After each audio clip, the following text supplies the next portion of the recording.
For thousands of years, the Earth has kept secrets buried beneath its surface. Whispers of civilizations that rose, thrived, and vanished, leaving behind traces that defy everything we think we know about history. Carved stones that seem older than time itself, massive structures aligned perfectly with the stars, built by hands we cannot name. Artifacts fashioned with precision beyond their era. Everywhere clues to something greater, something forgotten. Who built these monuments that rival modern engineering? What ancient knowledge has been erased from our collective memory? And why do so many of these sites share patterns, mathematical, celestial, even spiritual, that stretch across continents and millennia? Tonight we journey through 3 hours of discoveries so strange, so inexplicable, that even the most seasoned archaeologists are left without answers. These are not myths or fantasies. These are real places, real objects, real mysteries. So sit back, dim the lights, and open your mind, because what you're about to see might just rewrite everything you thought you knew about the ancient world. In the scorched plains of southeastern Iran, where the wind sweeps relentlessly across an endless horizon of ochre and sand, lie the ruins of Cheras, the burnt city. This Bronze Age settlement, abandoned over 4,000 years ago, stretches across a vast area, revealing the remnants of streets, dwellings, and cemeteries that speak to a civilization both advanced and enigmatic. Amidst the dust and fractured clay of this ancient metropolis, one artifact stands apart. A small hollow eye made of bumin and carefully inlaid with a polished crystal held together with gold. At barely an inch in height, it might seem insignificant, yet its presence raises questions that historians and archaeologists still grapple with today. The artificial eye was discovered in a burial fitted with precision into a socket of what is believed to have been a wooden skull. Its craftsmanship is extraordinary. The iris, finely shaped, catches the light. The curve of the eyelids seems almost lie-like.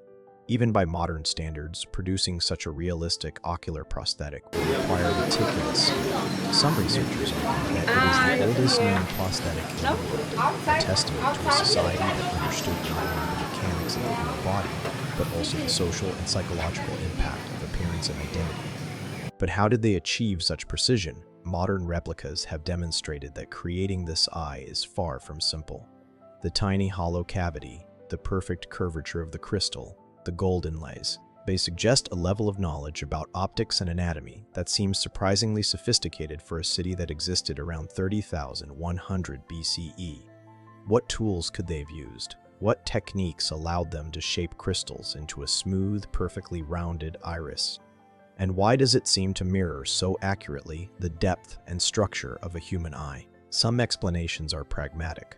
Scholars suggest it was an attempt at functional prosthesis designed to restore vision, or at least the semblance of it.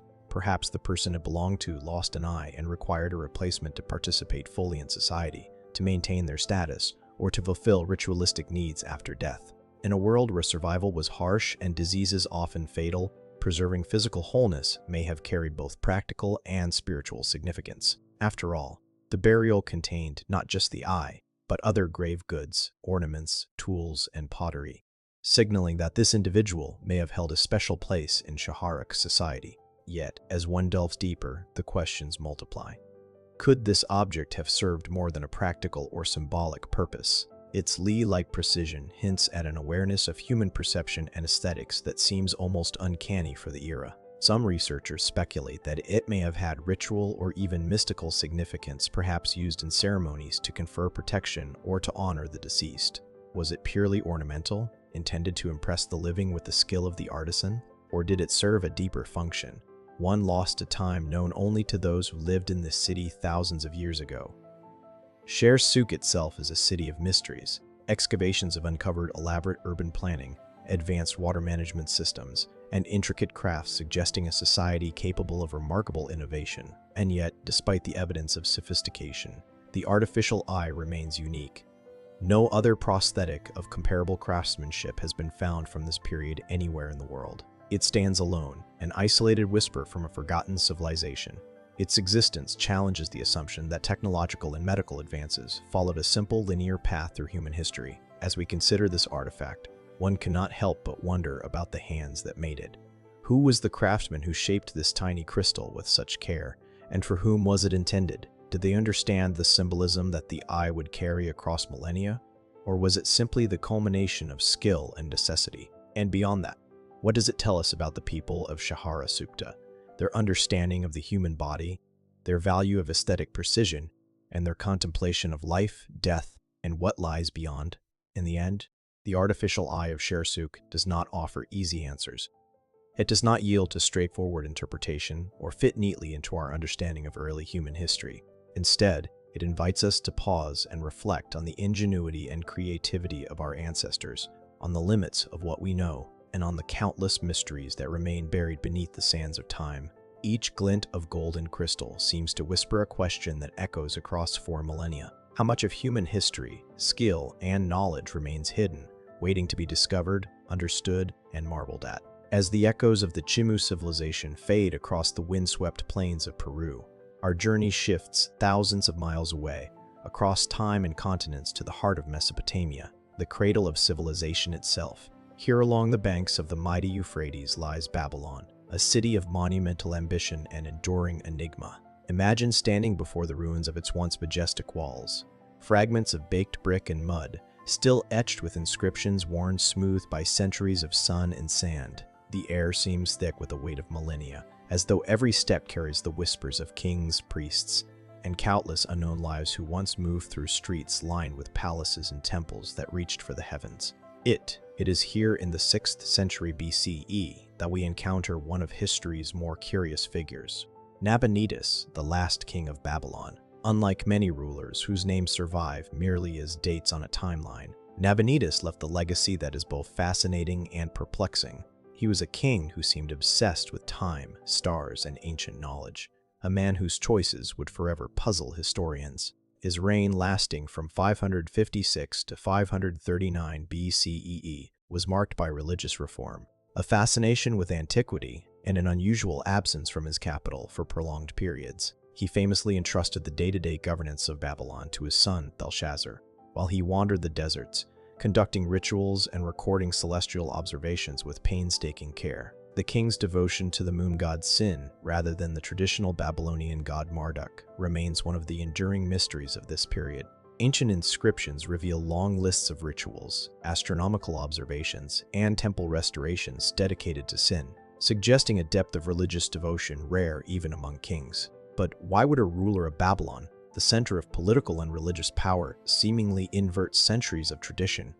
Was this purely personal piety, or was there a strategic, perhaps even esoteric purpose behind these choices? Babylon under Nabonidus was a city of marvels. Walls painted with brilliant tiles, towering ziggurats, and a labyrinth of canals and streets spoke of a civilization at the height of its technical and artistic ability. Nabonidus himself left behind clay cylinders, inscriptions that meticulously record his building projects and astronomical observations, many of which hint at knowledge of planetary cycles that surpass what we might expect for the period. Scholars have noted that some of his observations recorded with precise detail may reflect an understanding of phenomena such as lunar eclipses, the motions of Venus, and even the regularity of Saturn's orbit. Could Nabonidus have possessed knowledge that bridged both science and ritual, blending the earthly and the celestial in ways that remain enigmatic to this day? Yet for all this documentation, gaps remain. Archaeologists and historians continue to debate why Nabonidus would spend so much time away from the capital, living in remote fortresses such as Ta in the Arabian desert for nearly a decade. What drew him so far from the political center of his empire? Some suggest it was political, a calculated move to consolidate power or avoid internal conflict. Others propose more speculative theories. A king seeking hidden truths in forgotten temples or conducting rituals and experiments long lost to history. The desert, after all, is an unforgiving place, yet it appears to have held some irresistible significance for him. Adding to the mystery are accounts of social and religious unrest during his reign. The Babylonian priesthood, deeply tied to Marduk, reportedly resisted Nabonidus's focus on sin, and the king's unusual absences may have contributed to discontent. Texts hint at tension between the old order and the new, but the precise nature of this conflict remains elusive. Were these purely political struggles, or did they involve deeper, perhaps hidden knowledge, rituals, prophecies, or celestial calculations that the king alone understood? One of the most intriguing artifacts from this era is the Nabonidus cylinder, a clay record that details the king's restoration of ancient temples and his travels. The inscriptions emphasize devotion, reverence for the past, and a desire to preserve knowledge from earlier times. Nabonidus portrays himself as both historian and prophet, meticulously recording what others might forget. Yet even here, ambiguity abounds. His writings suggest extraordinary foresight, awareness of celestial patterns, and a preoccupation with timing events according to cosmic rhythms. Could there be a message encoded in these inscriptions, a guide to understanding events or knowledge that remains hidden to modern scholars? Even the circumstances of Nabonidus' downfall are wrapped in enigma. In 539 BCE, the Persian emperor Cyrus the Great conquered Babylon, ending the dynasty that Nabonidus had meticulously built. Ancient accounts differ on whether he was captured, exiled, or perhaps quietly absorbed into the Persian administration. What becomes clear is that Babylon's final days under Nabonidus were marked by uncertainty and tension, a contrast to the meticulous care with which he chronicled the city's monuments and celestial cycles. What did he know that others did not? Did his fascination with the stars and the ancient world guide his decisions? Or was it a private obsession inscrutable to those around him? Walking among the ruins of Babylon today, it is easy to sense the echoes of Nabonidus' unusual reign. The sun sets behind the reconstructed walls, casting long shadows over the empty streets. The desert wind carries the faint impressions of temple rituals. Scribes recording celestial events and a king who may have glimpsed truths now lost to time. Nabonidus sought to connect the present with the distant past, to align human ambition with the rhythm of the cosmos. Yet so much of his story remains inaccessible. As we reflect on this period, a question lingers. What did Nabonidus know that his contemporaries could not grasp? Was he a king ahead of his time, a historian, an astronomer, or perhaps a seeker of mysteries that stretched beyond the ordinary? And what secrets buried beneath the sands of Babylon remain waiting for discovery? Clues to understanding a civilization whose genius, like that of the Chimu, still quietly defies our comprehension. From the deserts of Peru to the banks of the Euphrates, our journey through ancient civilizations now carry us to the highlands of Oaxaca, Mexico. Here, amid rugged mountains and mist-shrouded valleys, the Zapotec civilization flourished, leaving behind a legacy of astonishing artistry, architecture, and enigmatic knowledge. Imagine standing at the edge of Monte Alban, the Zapotec capital, perched atop a flattened hill that dominates the surrounding valleys. The view stretches for miles. Terrace slopes, carved stone pyramids, and ceremonial plazas, all aligned with remarkable precision, as if the city itself were observing the movements of the sun, moon, and stars. The wind whispers through the ruins, carrying the faint echoes of rituals, markets, and the countless lives that once thrived in this mountain stronghold. The Zapotec civilization emerged around 500 BCE, reaching its height between 300 and 900 CE. They were skilled builders, astronomers, and artisans, crafting a society whose influence extended across much of present-day Oaxaca. Monte Alban was not just a city, it was a statement of power, culture, and knowledge. Its plazas are framed by stepped pyramids and platforms, each carefully oriented to the cardinal directions. Tombs adorned with intricate murals and carved reliefs offer glimpses into beliefs about death, the afterlife, and perhaps the cosmos itself. Yet, even with centuries of study, the full meaning behind these structures and artworks remains elusive. One of the most compelling mysteries of Monte Alban is its alignment and its observatories. Certain structures appear to track solar events, marking solstices and equinoxes with remarkable precision. Could these architectural choices indicate an advanced understanding of astronomy rivaling civilizations half a world away in Mesopotamia or Peru? Were these alignments practical, serving agricultural and industrial purposes? Or did they hold spiritual significance, connecting the Zapotec people to forces beyond their world? The evidence suggests both, but the precise knowledge and methods remain a tantalizing puzzle. Equally intriguing are the artifacts and inscriptions uncovered at Zapotec sites. The danzantes, stone carvings depicting contorted human figures, have long baffled scholars. Were they depictions of ritual sacrifice, prisoners of war, or symbolic representations of celestial events? No surviving text fully explains their meaning, leaving us to wonder whether the Zapotec encoded their history, religious practices, or cosmological observations in ways that remain partially hidden to us. Similarly, literary tombs have yielded finely crafted ceramics, jewelry, and offerings, revealing a complex social hierarchy and a deep reverence for the dead. Yet, the symbolic logic connecting these artifacts, tombs, and monumental architecture is far from fully understood. Another layer of mystery emerges from the Zep writing system, one of Mesoamerica's earliest known scripts. Inscriptions on stone monuments and tombs reveal glyphs that record names, events, and possibly cylindrical data. However, the script remains only partially deciphered. Could there be entire chapters of Zapotch history, knowledge of astronomy, mathematics, or spiritual practices encoded in symbols we have yet to understand? And if so, what truths about their society and about human ingenuity in general might still be waiting to be discovered? The Zapotecs also demonstrated mastery over the environment in ways that remain astonishing. Their agricultural terraces cling to steep hillsides, channeling water and soil to sustain large populations in a challenging landscape. Canals and irrigation systems show a sophistication that would have required careful observation, planning, and collaboration across generations. How did they develop such precise methods without metal tools, the wheel, or written instruction manuals as we know them? Was it purely trial and error, or might there have been knowledge passed down orally, codified in ways we can no longer trace? Yet, despite the clarity of their physical achievements, there is an enduring sense of ambiguity. The sudden rise and eventual decline of Monte Alban, once a bustling urban center and a hub of Zapotec influence, raises questions that remain unanswered. Environmental changes, social shifts, or political conflicts may have played a role. But could there be factors hidden deeper in time?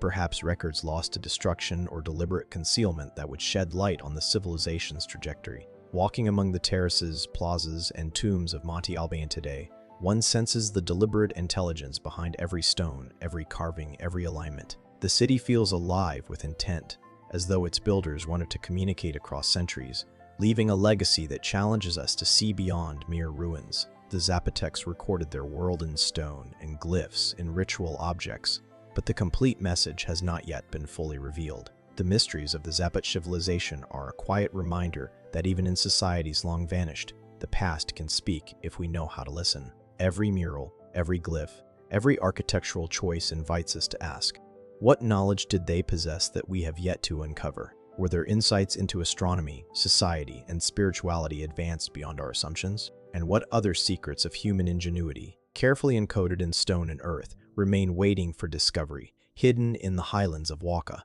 As the sun sets over the valleys, casting Monte Alban in a golden glow, shadows stretch across ancient plazas.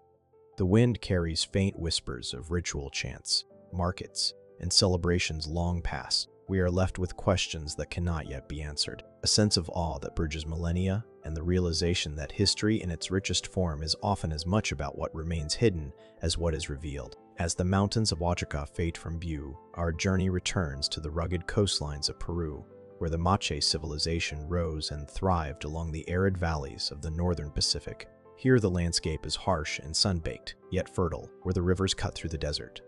And it is along these winding waterways that the Maki left their indelible mark. Picture the towering adobe pyramids of Jaca del Sol and Jaca del Luna, their sun-bleached walls etched with reliefs depicting warriors, priests, and gods, silent storytellers of a society as complex as it was enigmatic. The wind whistles through the plazas and courtyards, carrying whispers of ritual chants and celebrations long banished, as if the desert itself remembers the pulse of a civilization that thrived thousands of years ago. The Machi flourished between approximately 100 and 700 CE, dominating the northern coast of Peru with a combination of military power, sophisticated agriculture, and remarkable artistry. They mastered the difficult task of irrigating desert valleys, creating canals and reservoirs that sustained large populations and allowed for the cultivation of maize, beans, and cotton. Yet, while their practical achievements are well documented, the purpose and meaning of many of their most striking creations remain elusive. Their ceremonial centers, particularly the massive pyramids, are feats of engineering that continue to astonish archaeologists. Jaca del Sol, constructed from millions of adobe bricks, may have served as both a political hub and a ritual site.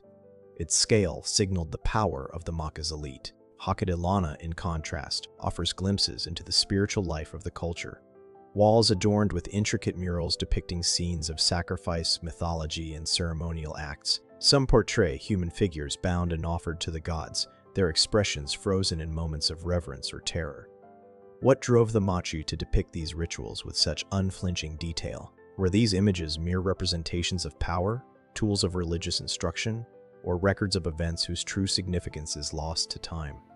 Moche art adds another layer of intrigue. Their ceramics, often molded in exquisite detail, capture scenes of daily life, warfare, and supernatural beings. Unlike other civilizations, the Moche frequently produced portrait vessels, each believed to depict a specific individual with astonishing realism.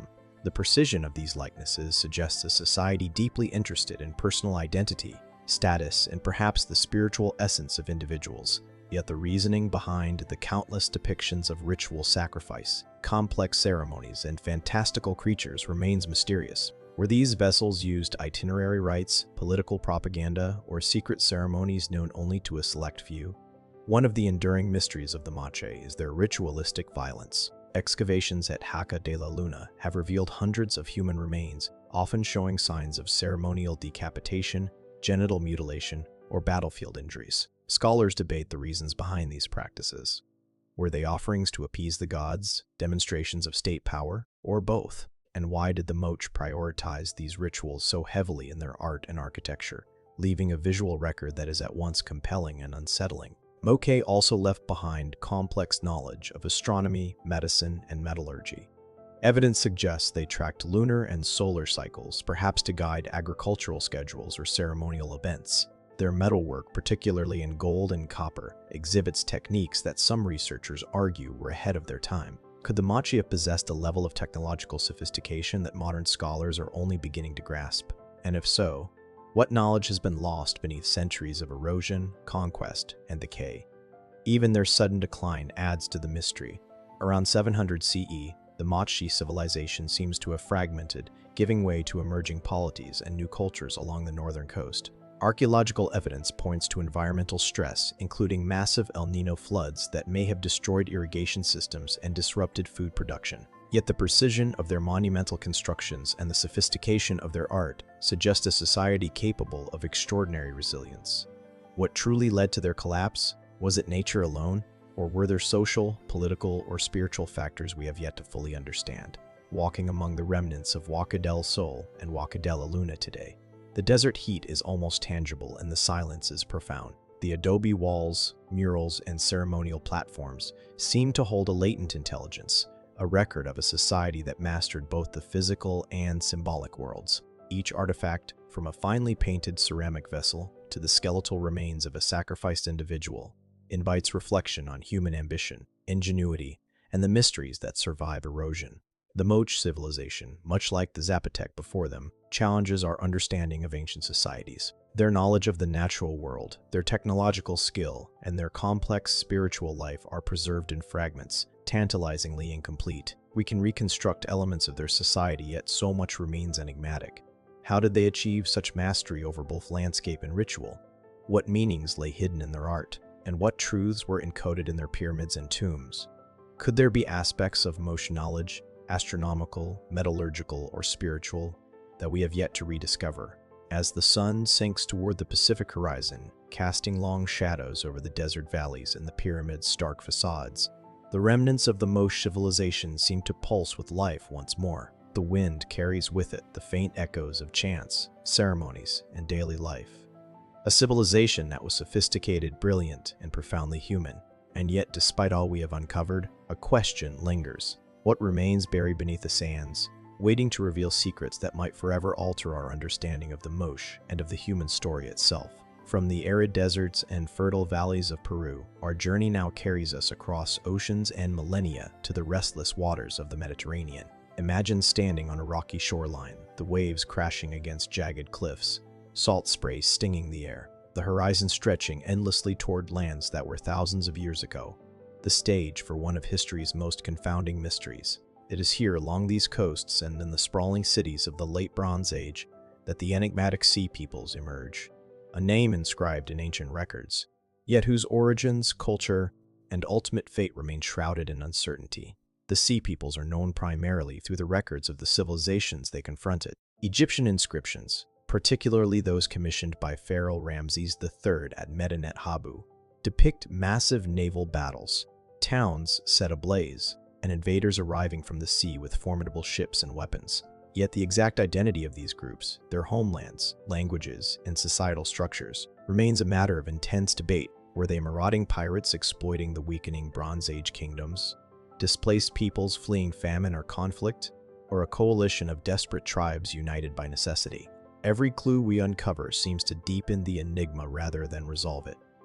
What makes the Sea Peoples particularly compelling is the scale and suddenness of their impact. They are credited with contributing to the collapse of multiple Mediterranean civilizations between roughly 1200 and 1150 BCE, including the Hittite Empire, the Mycenaean kingdoms, and cities along the Levantine coast. Archaeological layers reveal evidence of destruction, burned palaces, abandoned settlements, and hastily buried treasures. Yet paradoxically, few direct artifacts or settlements can be conclusively attributed to the Sea Peoples themselves. How could a force so influential leave so little trace of its own culture? Was their society transient by design, or have the ravages of time simply erased their material legacy? Egyptian reliefs offer tantalizing but partial insight. Soldiers and ships are depicted in intricate detail, crests on helmets, weapons raised, and the chaos of battle. But the records are inevitably colored by the perspective of the victors. Ramses III portrays himself as triumphant, repelling these invaders in a series of dramatic campaigns. Yet inscriptions from the time hint at more complex interactions, treaties, resettlements, and integration of Sea Peoples into Egyptian territories. Did these groups truly come solely as conquerors? Or were they also migrants, traders, or mercenaries seeking survival in a rapidly changing world? Maritime technology, too, offers clues that both illuminate and confound. The ships described in Egyptian records were apparently capable of coordinated warfare, yet their construction, design, and the navigational skill required suggest knowledge far beyond that of a typical raiding party. Could the Sea Peoples have originated from multiple regions across the Aegean, Anatolia, or even further afield, bringing with them a blend of naval expertise, military strategy, and cultural practices that allowed them to challenge the dominant powers of the age? And if so, how did these skills vanish almost entirely after their conquests, leaving only indirect evidence in the ruins they left behind? Theories abound. Some scholars propose that the Sea Peoples were displaced populations fleeing environmental disaster or famine, a consequence of prolonged droughts and crop failures documented in paleoclimatic studies. Others suggest economic motivations, the search for fertile land and trade opportunities after the weakening of established kingdoms. More speculative interpretations hint at cultural memory encoded in myths and legends, stories of sudden invasions, monstrous ships, or mysterious strangers arriving from distant seas. What is clear is that the Sea Peoples were neither a single monolithic entity nor easily categorized within the familiar frameworks of Bronze Age civilizations. Even the aftermath of their incursions is puzzling. While many cities were destroyed or abandoned, others adapted, absorbed, or transformed, giving rise to new political and cultural landscapes in the Mediterranean. Could remnants of the Sea Peoples have influenced subsequent civilizations, their knowledge, technology, or customs subtly integrated into emerging societies? And if traces exist, why have we found so little to connect these people directly to the archaeological record? Walking along ancient harbors and cliffside fortifications today, one is struck by the tension between the vast expanse of the sea and the fragility of human endeavor. Every destroyed city, every layer of charred masonry speaks to the scale of upheaval that occurred during the late Bronze Age, but the perpetrators themselves remain almost ghostly in the historical record. They left behind questions more enduring than answers. Who exactly were they? What motivated their relentless movement across the Mediterranean? And what knowledge, skills, or traditions did they carry with them that might have been lost to the tides of time? The Sea Peoples challenge our understanding of history in a way few other groups do. They remind us that civilization is not a steady progression but a fragile construct susceptible to sudden disruption, migration, and transformation. Their story, or rather the fragments we can reconstruct, invites reflection on the interplay between environment, society, and human ambition. They appear as shadows on the edge of recorded history, a reminder that some of the most significant forces in human affairs may leave almost no trace of themselves. As the sun sets over the Mediterranean, painting the waves in streaks of gold and crimson, it is easy to imagine the chaos and drama of those distant battles, ships cutting through turbulent waters, soldiers confronting the unknown, cities trembling under fire. And yet, despite the vivid accounts preserved in stone and papyrus, the Sea Peoples remain an enigma. What secrets of identity, origin, and culture remain hidden beneath the waves or buried under centuries of sand and silt? What might future discoveries reveal about these elusive mariners who once shaped the destiny of civilizations across the Mediterranean?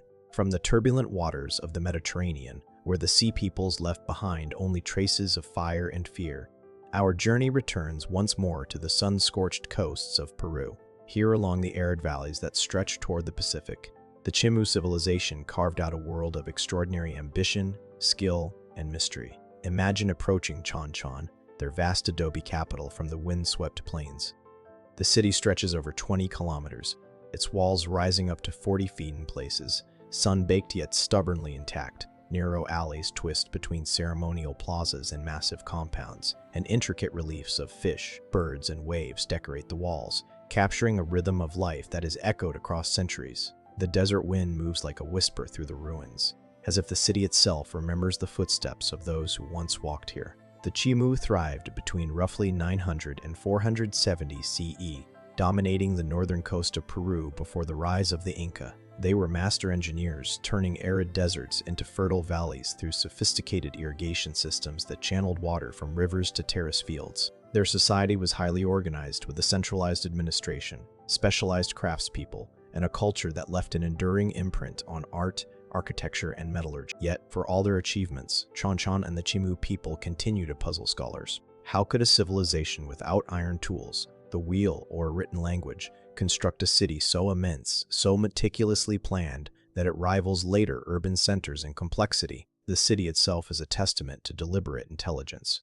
Massive walls, carefully aligned compounds, and broad plazas suggest not only architectural skill, but social and political sophistication. Each relief carved into adobe conveys meaning.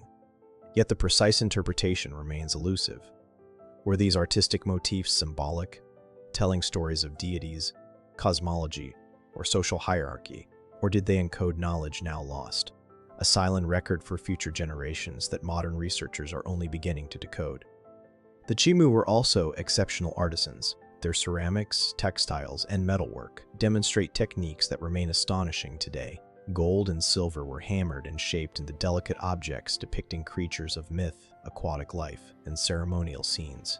Some vessels and ornaments appear to serve ritual purposes, their forms and symbols suggesting a worldview in which art, spirituality, and daily life were inseparable. Could these objects hold secrets about Chimu religious practice, social order, or even knowledge of astronomy and mathematics that we have yet to fully understand? Equally mysterious is the evidence of their astronomical awareness. Certain architectural features, such as platform orientations and wall alignments, seem designed to track the movement of the sun and stars. Scholars speculate that these alignments may have guided agricultural planning or ceremonial timing, yet the degree of precision suggests knowledge far beyond what might be expected from a civilization without written records.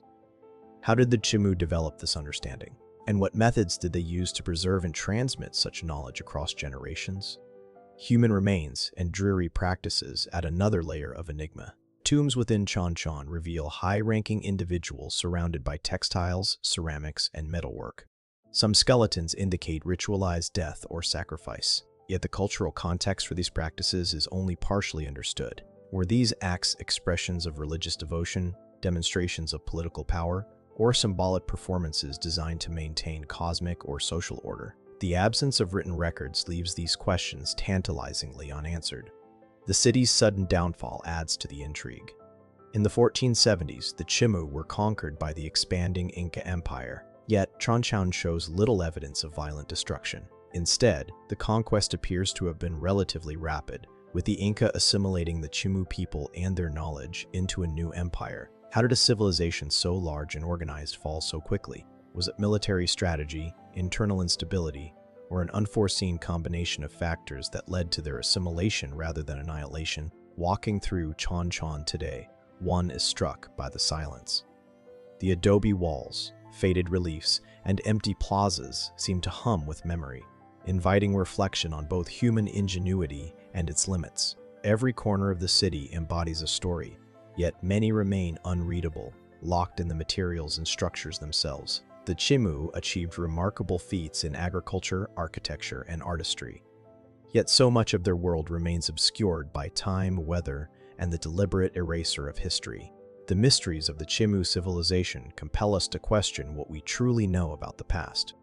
What drove them to create such monumental urban centers? How did they develop knowledge systems sophisticated enough to manipulate the environment, govern tens of thousands of people, and create lasting artistic and ritual traditions without written records? And perhaps most haunting of all, what wisdom encoded in their city walls, ceramics, and metalwork remains hidden beneath the sands of Peru, waiting for discovery? As the sun dips toward the Pacific, casting long shadows across the sprawling ruins, Chanchan glows with a quiet, almost otherworldly brilliance. The wind rustles through the narrow alleys, carrying the faint echoes of a civilization that was both extraordinary and enigmatic. The Chimu left behind questions as enduring as the structures they built, reminding us that the past is never fully revealed, and that the most profound mysteries often reside not in what we have uncovered, but in what is still buried, waiting to be understood. From the sun-baked adobe ruins of Chanchan, our journey now spans continents once more, carrying us across the Atlantic to the sagas and plateaus of central Nigeria. Here, amid gently rolling hills and red earth soil, the Nok civilization emerged over 2 millennia ago, leaving behind artifacts that continue to baffle and mesmerize. Imagine standing on the dusty terrain near the village of Niche, where fragments of terracotta sculptures are scattered across the surface, weathered yet unmistakably human and animal. These statues capture faces, expressions, and postures with astonishing realism. Frozen in time as if they had stories to tell, the wind stirs the earth and rustles through sparse trees, carrying whispers of a people whose achievements remain tantalizingly elusive. The Nok civilization thrived roughly between 1000 BCEE and 300 CEE, representing one of sub-Saharan Africa's earliest known complex societies. While little is known about their political structure, the sophistication of their art and technology is indisputable. They were among the first in West Africa to smelt iron, forging tools and weapons that shaped their environment and sustained their communities. Yet, despite these significant achievements, the full scope of their society remains mysterious. How did they develop iron smelting techniques independently at such an early date?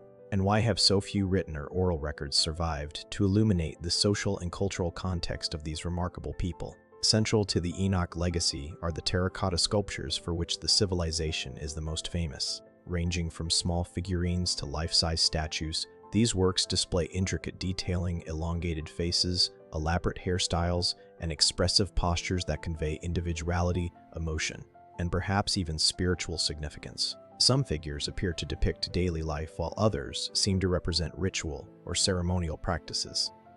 What did these images mean to the NOC people? Were they objects of veneration, ancestral portraits, or symbolic representations of myths and cosmology? Scholars have speculated, yet no definitive explanation has been found, leaving the sculptures suspended between history and mystery. The technical skill evident in these sculptures is remarkable. The terracotta pieces were fired at high temperatures, an achievement suggesting precise control over skills and materials. How did a society with no known writing system or complex architecture develop such refined techniques, producing artworks that have endured for over 2,000 years? Could these artifacts hold encoded knowledge about social hierarchy, spiritual beliefs, or even lost technologies? The very act of creating these statues implies both sophisticated cognition and cultural intentionality. Yet much of their context remains veiled in uncertainty. Beyond their artistry, the Nok are notable for their early mastery of ironwork. Archaeological sites reveal furnaces and slag deposits, indicating that they smelted and forged iron on a significant scale. This technology would have transformed their society, enabling improved agriculture, hunting, and defense. Yet, questions remain. How did knowledge of ironwork emerge in this region so early? Was it independently discovered or transmitted through trade or migration? And what cultural practices, social structures, or belief systems supported the development and retention of such transformative skills? Equally compelling is the mystery of the Enoch civilization's disappearance. Around 300 CE, no culture seems to have vanished from the archaeological record. Unlike other civilizations that leave clear traces of conquest, migration, or assimilation, the Nok declined as subtle and enigmatic. Did environmental changes, disease, or internal social shifts contribute to their gradual disappearance? Or might their descendants have continued to influence subsequent West African cultures, leaving only hints of their presence in oral traditions, artistic motifs, or metallurgical practices? Even today, as excavations continue, the knock raises more questions than answers. New finds occasionally reveal previously unknown terracotta forms, miniature artifacts, and evidence of domestic or ritual activity, hinting at a society far richer and more complex than earlier scholars imagined. Each discovery suggests that the knock were not merely isolated artisans or ironworkers, but participants in a dynamic, evolving culture with connections to surrounding regions. How extensive were their trade networks? What beliefs shaped their daily and spiritual lives? And why does so much remain obscured by the passage of time? Walking across the hills and plains where the Notch once thrived, one is struck by the quiet power of the artifacts scattered among the soil. Each figure, fragment, and furnace tells a story, yet their meanings remain tantalizingly out of reach. These remnants offer a glimpse into human ingenuity, a civilization capable of transforming raw earth into enduring art and iron tools, yet shrouded in layers of mystery. The Knock civilization challenges us to reconsider our assumptions about early societies in Africa and the broader world. Their advanced metallurgy, expressive terracotta art, and enduring influence hint at a culture whose sophistication rivals that of more widely studied ancient civilizations. And yet, for all that has been discovered, the most profound questions remain. What inspired the creation of these haunting sculptures? How did they develop knowledge that would shape generations long after their disappearance? And what secrets buried beneath centuries of soil, forgotten in the rhythm of oral history, might still lie waiting to be uncovered, ready to expand our understanding of human history and ingenuity? As the sun sets over the red earth hills, casting long shadows across the archaeological sites, the wind lifts the dust and carries with it echoes of a civilization both brilliant and enigmatic. The Knocks remain a silent presence, their terracotta faces staring across time, inviting us to wonder, to investigate, and to imagine the lives, thoughts, and knowledge of a people whose story is only partially revealed. The mystery persists, enduring as both a challenge and an invitation, reminding us that history often speaks most powerfully in whispers rather than declarations. From the red earth hills of central Nigeria, where the Knock left behind haunting terracotta faces and traces of early ironworking, our journey now crosses continents once again to the sun-drenched island of Crete in the eastern Mediterranean. Here, perched along rugged coastlines and fertile plains, the Minoan civilization flourished in an era that predates classical Greece. Imagine walking through the ruins of Cassis at dawn. The first light touches frescoed walls of royal chambers, illuminating vibrant depictions of dolphins leaping through certain waves, bull-leaping athletes suspended in midair, and sacred rituals rendered with breathtaking fluidity. The air is heavy with history, and the scent of the Mediterranean carries whispers of a people whose society was simultaneously advanced, artistic, and profoundly enigmatic. The Minoans thrived between roughly 1600 and 1400 BCE, establishing a maritime culture that dominated trade and culture across the Aegean. Their cities were sophisticated with multi-story palaces, complex plumbing systems, and labyrinthine layouts suggesting a high degree of planning and social organization. Yet, despite the grandeur of their constructions and the vividness of their art, many aspects of Minoan life remain shrouded in mystery. How did they cultivate such technological and artistic prowess without leaving behind extensive written records, or at least texts fully understood by modern scholars? And what secrets of governance, ritual, or cosmology might still lie buried beneath the stones of Crete? The palaces themselves are marvels of architecture and engineering. Konos, with its network of corridors, grand halls, and ceremonial spaces, seems designed both to impress and to conceal. Fresco and painted columns suggest a society deeply attuned to symbolism, nature, and ritual. Bulls, sacred symbols throughout Minoan art, dominate many depictions, their presence both literal and metaphorical. Were these creatures central to religious ceremonies, metaphors for political power, or coded symbols in a culture whose beliefs we can only guess at today? The complexity of the palaces hints at a civilization that valued both order and secrecy, where every architectural choice may have carried layers of meaning. Minoan art offers equally compelling mysteries. Fresco, pottery, and carved seals reveal scenes of everyday life, ritual practices, and mythic narratives. Yet their full significance eludes us. The famous bull-leaping fresco, for instance, depicts acrobats vaulting over powerful animals in ways that suggest both ceremony and spectacle. Were these athletic feats purely ritualistic, or did they serve as metaphors for the human struggle against nature, chaos, or spiritual forces? And what might the choice of colors, poses, and symbols tell us about Minoan beliefs and societal hierarchies? The Minoans also appear to have possessed advanced knowledge of urban planning and environmental management. Palaces were equipped with drainage systems, sophisticated plumbing, and reservoirs that suggest both practical ingenuity and an understanding of hydraulic principles. Trade networks connected Crete with Egypt, the Levant, and the broader Aegean world, bringing exotic goods, ideas, and artistic influences. Yet, for all their sophistication, the Minoans seem to have left few written records that modern scholars can fully interpret. The linear script, which appears on administrative tablets and inscriptions, has resisted decipherment, leaving a civilization of immense complexity only partially understood through fragments and artifacts. Could these tablets conceal knowledge of governance, trade, religion, or science that remains inaccessible to us? The sudden decline of Minoan society adds another layer of intrigue. Around 1450 BCE, CE palaces were destroyed, many cities abandoned, and much of the island's material culture disrupted. The reasons remain debated. Natural disasters such as the Thera eruption, earthquakes, or tsunamis may have played a role. Internal social upheaval or invasion may have compounded the effects. Yet, despite widespread destruction, aspects of Minoan culture persisted and influenced subsequent Minoan societies. How much of their knowledge and artistic achievement was transmitted, transformed, or lost in the process? And what might still lie buried beneath the sands, waiting to reveal more about a civilization that seems both familiar and alien in its sophistication? Walking through the ruins of Naxos today, one is struck by the sense of deliberate intent encoded in every structure and artifact. Staircases twist and turn as if to guide the visitor along a prescribed path. Walls shimmer with vibrant pigments, and courtyards open onto vistas that suggest ceremonial observation or cosmic alignment. The Minoans appear to have merged practicality with artistry, spirituality with governance in ways that modern observers can admire but only partially comprehend. Every artifact, from a carved seal to a frescoed wall, hints at a culture that understood symbolism, ritual, and perhaps even astronomy at levels that remain the subject of speculation. The mysteries of the Minoan civilization persist precisely because they resist full interpretation. They offer glimpses into human creativity, technical skill, and social organization, yet leave us questioning the motivations, beliefs, and knowledge systems that shaped their world. How did a maritime society achieve such artistic and technological brilliance? And why did so much of it vanish into history's shadow?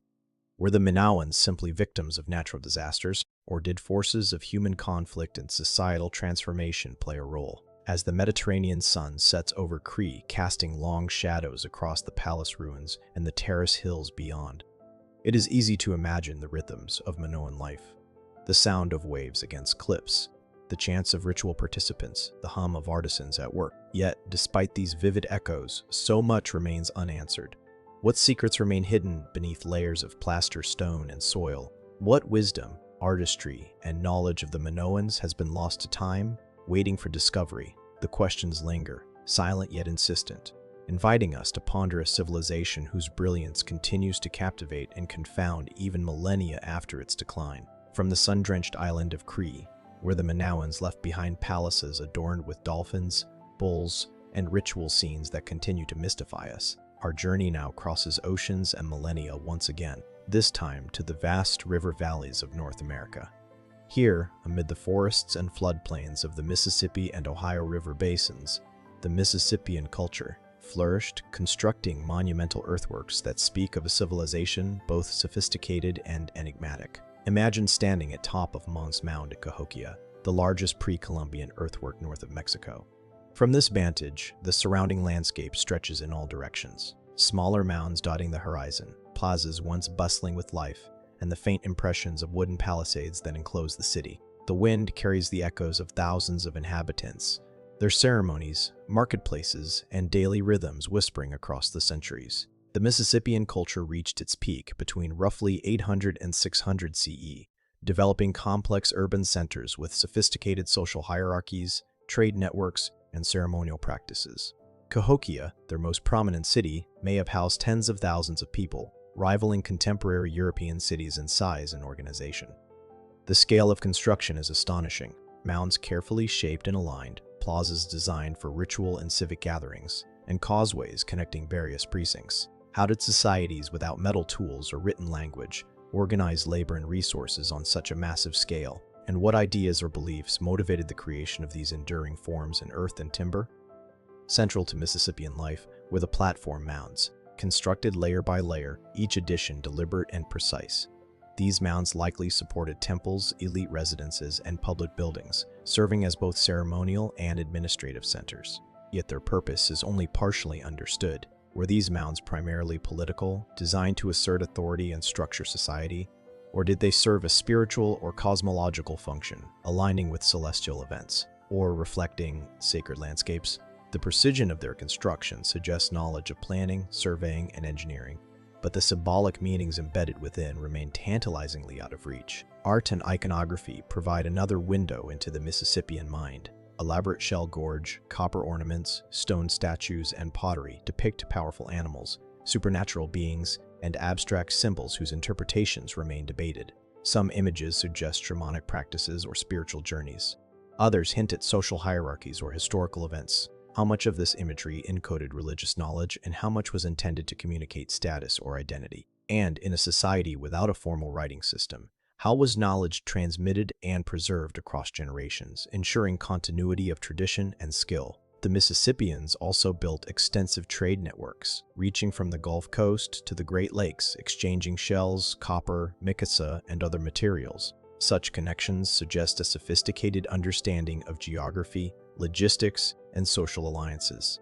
Yet, despite these networks and the scale of their cities, their collapse is enigmatic. By the time Europeans arrived, many of the largest centers had been abandoned, their mounds silent, their plazas empty. What caused this decline? Environmental stress, resource depletion, social upheaval, or disease may have played roles, but definitive explanations remain elusive. Could there have been factors lost to time, subtle political or spiritual shifts that shaped the course of history in ways archaeology has yet to reveal? Excavations have revealed evidence of ceremonial sacrifice, warfare, and elaborate burials, offering glimpses into the values and beliefs of the Mississippians. High-status individuals were interred with objects of symbolic and practical importance, often including materials obtained through long-distance dance trade. Some burials suggest ritualized practices possibly linked to cosmology or cycles of power. Yet, the meanings of these practices remain partially speculative. How were they connected to political authority, spiritual beliefs, or social cohesion? And what knowledge, mathematical, astronomical, or ritualistic, might have been embedded in these structures and practices now lost to time? Walking among the mounds today, the scale and precision of the constructions are arresting. The land itself seems inscribed with memory, as if every mound, plaza, and causeway carries encoded messages from a civilization whose achievements we are only beginning to understand. The alignment of the mounds, the rhythm of the city layout, and the distribution of artifacts hint at complex governance and belief systems. Yet much remains hidden beneath the soil. What can we learn from the careful layering of earth, the positioning of ceremonial spaces, and the symbolic language of Mississippian art? The Mississippian culture challenges us to reconsider assumptions about the sophistication of pre-Columbian societies in North America. Their urban planning, engineering, trade networks, and ritual practices suggest a civilization capable of immense coordination, creativity, and long-term vision. And yet, for all their accomplishments, so many mysteries persist. What exactly motivated the construction of these massive mounds? How were religious, social, and political systems integrated in ways that supported such urban complexity? And what aspects of Mississippian knowledge and worldview remain buried, waiting to be uncovered through patient investigation and discovery? As the sun sets over Cahokia, casting long shadows across Monk's Mound and the surrounding plazas, the landscape seems alive with the presence of those who once lived here. The wind carries faint echoes of drums, voices, and footsteps. Memories of a civilization both extraordinary and enigmatic. The Mississippians left a record on Earth in artifacts, yet much of their story remains untold, inviting us to wonder what secrets lie hidden beneath the soil. What knowledge, artistry, and understanding of the natural and spiritual worlds might still be waiting, patiently preserved, ready to illuminate the lives of a people whose influence shaped North America long before modern records began. From the sprawling river valleys of North America, where the Mississippians left behind monumental earthworks and ceremonial mounds, our journey returns once more to the rugged heights of the Andes. Here, shrouded in cloud forests that cling to steep mountainsides, the Chachapoa civilization, often called the Cloud People, carved out a realm both remote and astonishing. Picture standing among the mist-laden cliffs near Quilap, the largest fortress of this enigmatic society. Massive stone walls rise up to 20 meters, enclosing terraces and plazas that stretch for hundreds of meters. The air is thick with humidity, the scent of moss and wet earth pervasive, while the clouds drift below and above, rendering the landscape simultaneously ethereal and foreboding. It is a place that seems deliberately designed to confuse the eye and test the resolve of any who would venture here, reflecting a culture as mysterious as the mountains themselves. The Chachapoyas thrived from roughly 900 to 470 CE, predating their eventual conquest by the expanding Inca Empire. They built their settlements high in the cloud forests where steep slopes, dense vegetation, and remote locations offered both protection and isolation. Their stone constructions, fortresses, ceremonial complexes, and roundhouses reveal remarkable architectural skill. Massive walls, carefully cut stones, and intricate layouts suggest a society capable of extraordinary organization and labor coordination. Yet, for all the technical mastery on display, little is known about the cultural, spiritual, or political systems that guided their construction. How did the Chachapoyas adapt to such an inhospitable environment? And what beliefs or imperatives drove them to transform jagged cliffs into thriving urban centers? Quap, often referred to as the Machu Picchu of the North, is perhaps the most evocative testament to Chachapoya's ingenuity. Its fortified walls are punctuated by trapezoidal doors, and the interior is composed of hundreds of circular stone houses, carefully aligned and interconnected by narrow passageways. Were these structures purely residential, or did they serve additional ceremonial, defensive, or symbolic purposes? Some archaeologists suggest that the layout may reflect cosmological or astronomical principles. Yet, the evidence remains inconclusive. How did the Chachapoyas encode meaning into their architecture? And what messages might these stone walls have preserved for generations? Equally compelling are the Chachapoyas' burial practices. The culture is known for its sarcophagi, carved stone coffins perched on cliffs or placed in remote caves, often containing mummies in seated positions. Many of these resting places are decorated with geometric patterns or effigies, hinting at beliefs about death, the afterlife, or ancestor veneration. Yet the reasoning behind the placement, design, and orientation of these tombs continues to puzzle researchers. Were these graves intended to protect the deceased, to mark territorial claims, or to serve as spiritual beacons visible across valleys and mountains? And what insights might they hold into a worldview that integrated humans, nature, and the divine in ways largely lost to time? The Chachapoyas were also skilled in ceramics, textiles, and metallurgy. Pottery fragments depict abstract designs and occasional figurative motifs, while textiles and small metal objects suggest complex craftsmanship and trade networks extending beyond the highlands. How did they acquire and transmit the knowledge necessary to produce such refined works, especially in a region so physically isolated? And to what extent did their art, tools, and ceremonial objects encode cultural narratives or esoteric knowledge, now obscured by centuries of conquest and environmental change? Despite the apparent sophistication of the Chahas, their society ultimately fell to the Inca expansion in the 15th century. Yet even this conquest left many questions unanswered. Some researchers speculate that the Chachapoyas resisted fiercely, adapting their settlements and practices to the mountainous terrain in ways that prolonged their autonomy. Others suggest a degree of integration into the Inca Empire, though the specifics of political and cultural assimilation remain unclear. How did a civilization so remote and resilient maintain its identity for centuries in such a challenging environment? And what cultural, technological, or spiritual knowledge might have been lost in the process of conquest? Walking among Quilop's terraces and towers today, one senses both the ingenuity and the deliberate mystery of the Chachapoyas. Every circular house, wall, and ceremonial structure suggests careful planning, symbolic intent, and profound knowledge of the mountainous landscape. Yet so much remains hidden. The meanings of their iconography, the motivations behind their architectural choices, and the secrets of their social and spiritual organization. Could the clouds that shroud these highlands have served not only as protection, but as a symbolic or ritual element, reinforcing a connection between the people, the mountains, and the divine? The Chachapoya civilization invites reflection on the ingenuity of societies that thrived in isolation, mastering both environment and material culture in ways that challenge modern assumptions. Their monumental architecture, practices, and artistic achievements offer glimpses into a culture at once highly organized and deeply enigmatic. And yet, as with so many civilizations we have explored on this journey, the full story remains tantalizingly out of reach. What knowledge, traditions, or spiritual insights remain encoded in these cliffside fortresses and tombs? What secrets of human adaptation, creativity, and belief might still lie hidden in the clouds, waiting for discovery? As the mist rolls through the mountains at dusk, casting long shadows across stone walls and circular houses, the Chacoas seem to watch silently from their high perches. The wind carries faint echoes of life once lived, of rituals performed and communities sustained in isolation.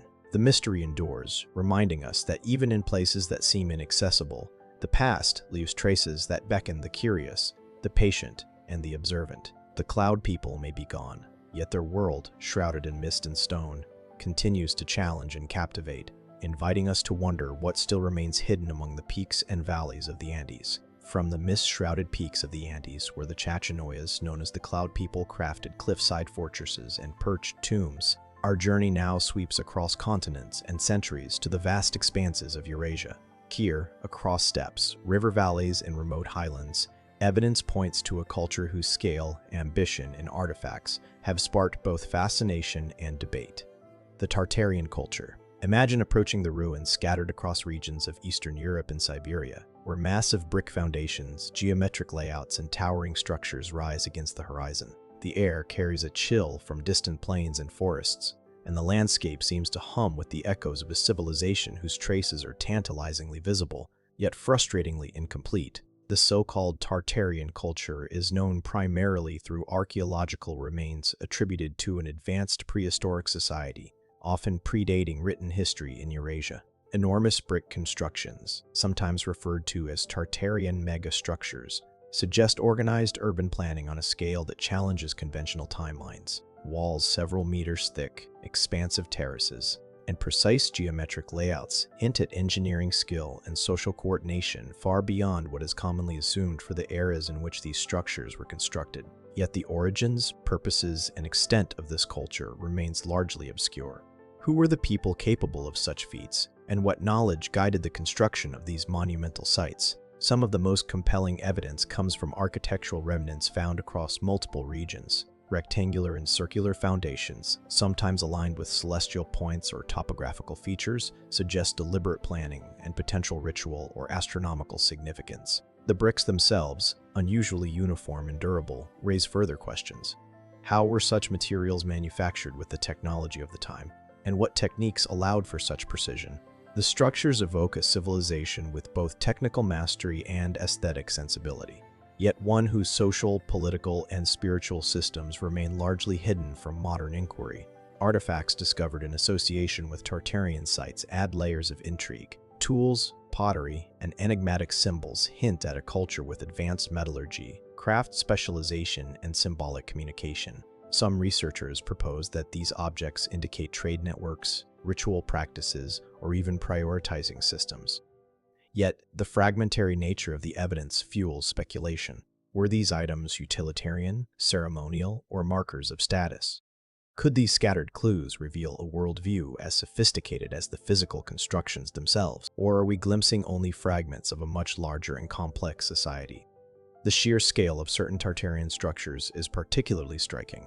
Terraces stretching hundreds of meters, walls thick enough to support enormous weight, and layouts suggesting centralized planning all imply a society capable of coordinating large workforces over extended periods. How could such organizational capacity exist without the written administrative systems we typically associate with advanced civilizations? And what social, economic, or spiritual structures might have enabled such collaboration across vast distances and difficult terrain? Some researchers have proposed intriguing, if controversial, theories about Tartarian culture. Speculative interpretations suggest that these civilizations might have been technologically or socially more advanced than previously thought, perhaps leaving a legacy erased by climate events, conquest, or natural disasters. Others highlight possible connections to later Eurasian cultures, suggesting that elements of Tartarian knowledge, architectural techniques, urban planning principles, or symbolic systems may have been absorbed or repurposed by successor societies. Could these remnants represent the tip of an ancient iceberg, with knowledge and achievements hidden beneath layers of earth and centuries of historical oversight? Yet the Tartarian culture remains frustratingly elusive. Unlike civilizations with extensive written records, Tartarian sites speak only through their stones, bricks, and fragmented artifacts. They challenge assumptions about technological development, societal complexity, and the evolution of urban planning. How did these people manipulate materials, labor, and terrain to create such enduring structures? What knowledge, astronomical, mathematical, or spiritual, was encoded in their designs? And why does so much of their story remain hidden, obscured by time, erosion, and the gaps in the historical record? Walking among these ruins today, one is struck by the sense of deliberate intent in every brick and foundation.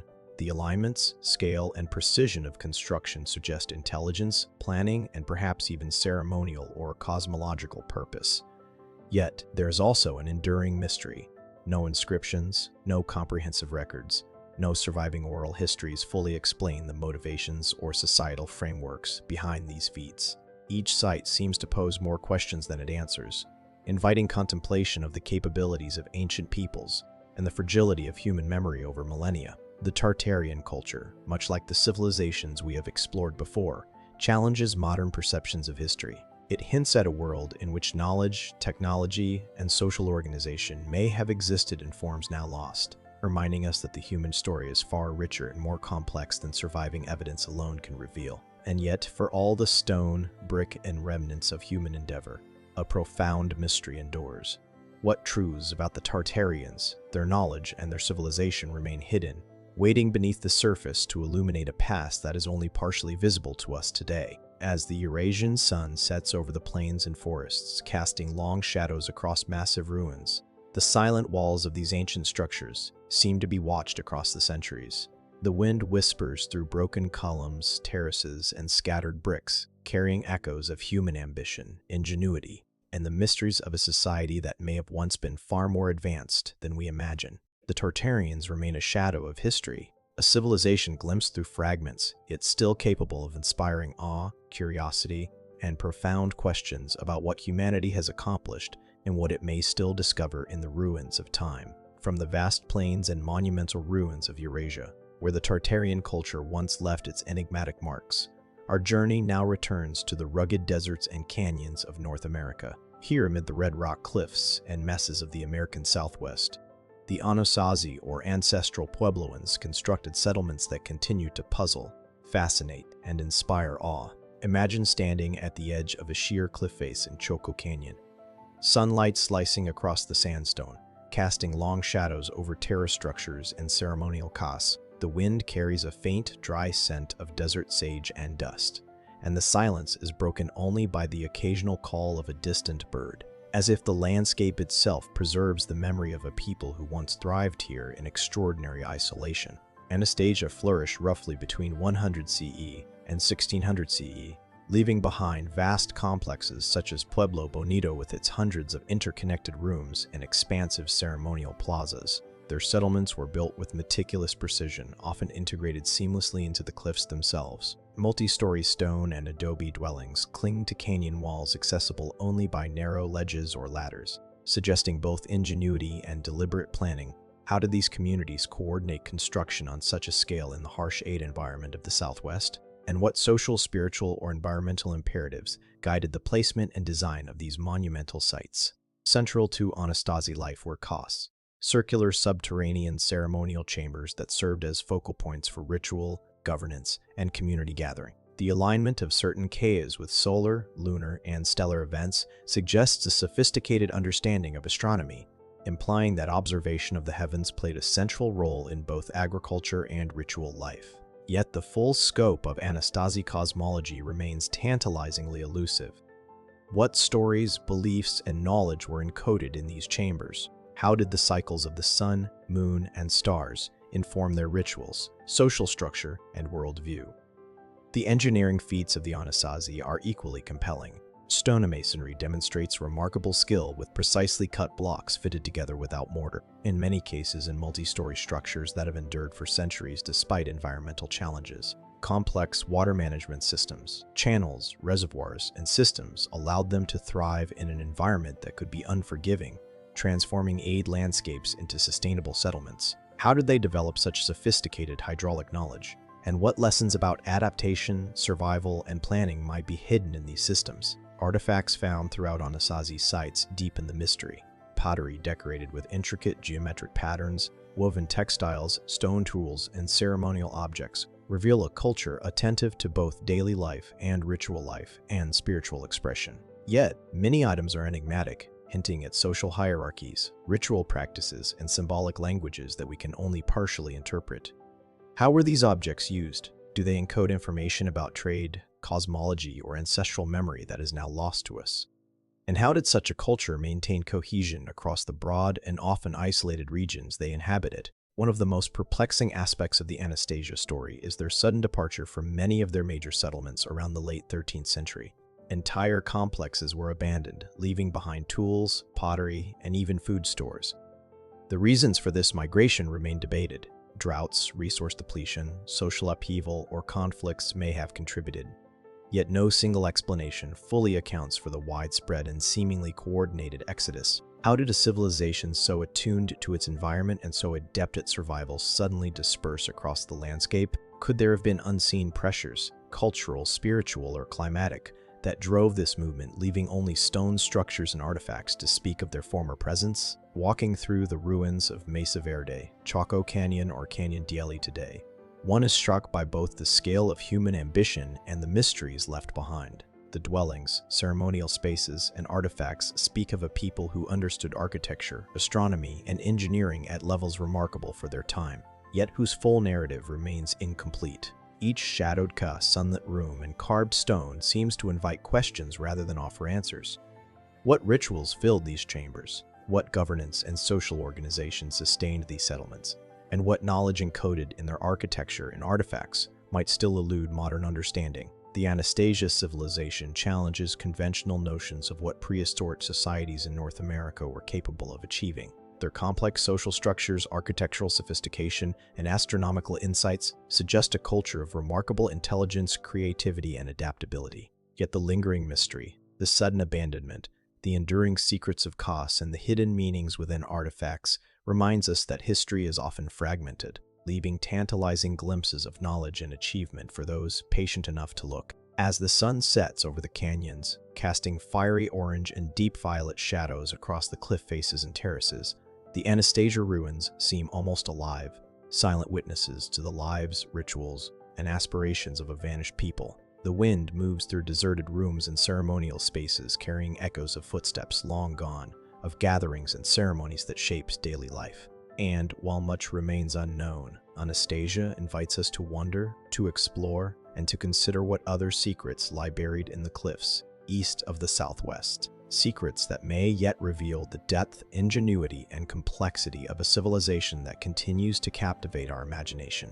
From the sun-baked messes and cliff dwellings of the American Southwest, where Anastasia left behind enigmatic stone cities and ceremonial Kos, our journey now turns to the windswept plains and river valleys of southern Iberia. Here along the Guadalquivir River and the coasts of what is now Spain, the Tartessos civilization flourished in a time that predates much of recorded European history. Imagine approaching the ancient riverbanks at twilight. The water glimmers faintly under a fading sun, reflecting the silhouettes of long-lost settlements and the faint traces of riverine trade routes. The landscape feels almost suspended in time, a liminal space where the line between history and legend blurs, hinting at a culture both rich and deeply mysterious. Tartessos is believed to have thrived between roughly 1200 and 550 BCE, representing one of the earliest known civilizations in the Iberian Peninsula. Ancient texts speak of a society wealthy in metals, particularly gold and silver, and skilled in trade, agriculture, and craftsmanship. Yet despite these references, the physical and archaeological evidence of Tartessos is scarce, leaving much to speculation. How could a civilization so influential in trade and metallurgy leave behind so few tangible remnants? And what secrets of their society, technology, and worldview remain buried beneath the sediment of time? The accounts of Tartessos from Greek and Roman writers are tantalizing yet cryptic. They describe cities of great wealth, rulers of legendary wisdom, and commerce stretching across the Mediterranean. Archaeologists have uncovered evidence of fortified settlements, mineral extraction sites, and imported goods, hinting at a civilization that engaged in extensive trade networks. Yet the exact locations, urban layouts, and social structures remain largely unknown. Could the wealth and influence of Tartessos have been sufficient to shape early Mediterranean history, even if the physical traces have largely vanished? And what might these lost cities reveal about early European civilization, cultural exchange, and human ingenuity? One of the most compelling aspects of Tartessos is its reputation as a center of metallurgy. Gold, silver, and tin were not only abundant, but apparently worked with remarkable skill, yielding jewelry, ceremonial objects, and tools. These artifacts suggest a people with sophisticated techniques and aesthetic sensibilities, capable of transforming raw materials into objects of both utility and beauty. Yet the archaeological record is frustratingly incomplete. Were these skills developed independently or influenced by traders and craftsmen from the Eastern Mediterranean? And what role did metallurgy play in their social and religious life and in maintaining their legendary wealth and power? Tartessos also occupies a liminal space between history and myth. Some accounts speak of kings with knowledge of astrology and divination, or cities that vanished beneath rivers and marshlands, swallowed by time and water. Were these stories allegorical, or could they reflect environmental changes, floods, or other natural phenomena that reshaped the landscape and erased physical evidence? Could some of the legends passed down through Greek and Roman historians contain kernels of truth waiting to be uncovered by careful excavation and interpretation? Archaeological discoveries have offered tantalizing glimpses into Tartessian culture. Fortified settlements, ceramic fragments, and traces of irrigation indicate organized urban planning, agriculture, and social coordination. Decorative motifs and imported goods suggest a sophisticated aesthetic sense and connections across the Mediterranean. Yet the civilization's disappearance remains one of the most perplexing mysteries of ancient Europe. Did environmental shifts, political upheaval, or external invasion cause the collapse of Tartessos? Or was it a more gradual decline into obscurity? And what cultural knowledge, technological innovations, or artistic traditions were lost along with it? The enigma of Tartessos is further amplified by the lack of written records. While inscriptions in the Tartessian script have been found, they remain only partially deciphered, leaving the language and its content largely mysterious. What insights might these inscriptions hold regarding trade, governance, religious practice, or social hierarchy? And could further discoveries of text, art, or architecture radically alter our understanding of early European civilizations? Walking along the river banks or through the remains of ancient settlements today, one senses the echo of a civilization both powerful and elusive. Every fragment of pottery, every trace of metallurgy, every faint outline of a building raises questions about human ingenuity, adaptation, and ambition. The wealth described in ancient accounts seems almost tangible, yet the culture itself slips through the fingers of history, known more through legend than through tangible evidence. How does a civilization of such apparent significance leave so little behind? And what other secrets might lie buried beneath the Guadalquivir and surrounding plains waiting for discovery? Tartessos challenges modern assumptions about the development of civilization in Europe. It suggests a society capable of complex trade, metallurgy, and organization, yet one that remains largely invisible to the archaeological record. And it reminds us that much of history exists in the gaps between legend and fact, between fragmentary artifacts and vanished cities, inviting careful investigation, reflection, and imagination.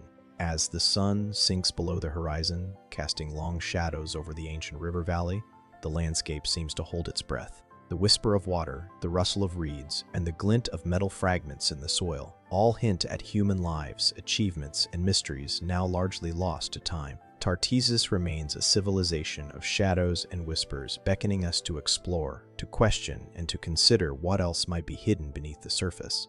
Knowledge, wealth, and stories that may yet illuminate one of the most enigmatic chapters in the history of the ancient world. From the golden plains and river valleys of southern Iberia, where the Tartessos civilization left behind whispers of wealth, legend, and vanished cities, our journey now crosses the continent once more, this time to the rolling hills and fertile riverbanks of southeastern Europe. Here, along the banks of the Danube, in what is now Serbia, the Vinca culture emerged thousands of years ago, creating settlements, symbols, and artifacts that continue to intrigue archaeologists and historians alike. Picture standing on a gentle slope overlooking a Vinca settlement.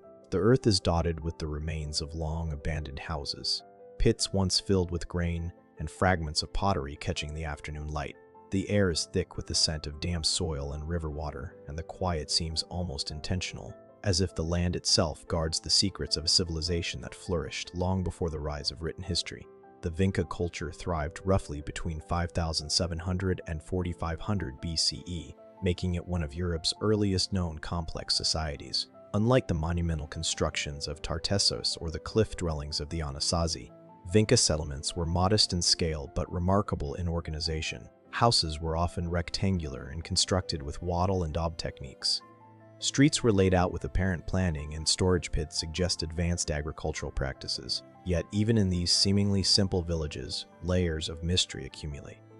How did a pre-writing society achieve such social coordination and technical skill? And what ideas or belief systems guided their daily lives, their crafts, and their rituals? Perhaps the most enigmatic aspect of Vinca culture lies in its artifacts, particularly the symbols etched into pottery, figurines, and clay tablets. These markings, collectively known as the Vinca script, remain undeciphered, leaving the content and purpose of their writing or profiting open to speculation. Were these symbols purely decorative, or did they encode information about trade, religion, or governance? Could they represent one of the earliest attempts at written communication in human history, a system lost to time before it could evolve into full literacy? Each artifact offers a tantalizing glimpse into an intellectual life that is only partially visible, a shadow of thought captured in clay. Equally compelling are the Vinca figurines, small clay figures often depicting humans or hybrid human-animal forms. Some appear abstract, others surprisingly detailed with stylized faces, elaborate hairs, or intricate markings. Their exact purpose remains uncertain. Were they religious icons, representations of ancestors, or symbols used in social or ritual contexts? Could they reflect a spiritual cosmology, a belief system that connected humans to nature, fertility, or the cycles of life and death? The figurines' consistent stylization across vast regions suggests shared cultural norms and ideas, hinting at a network of knowledge and practice that extended far beyond individual villages. The Vinca people also demonstrate remarkable technological and artistic sophistication. Pottery was produced with remarkable consistency and adorned with both geometric and symbolic motifs, while tools made from stone, bone, and early metals reveal a mastery of material properties. Agricultural practices suggest systematic cultivation of grains, legumes, and livestock management, allowing settlements to thrive and sustain relatively dense populations for the time.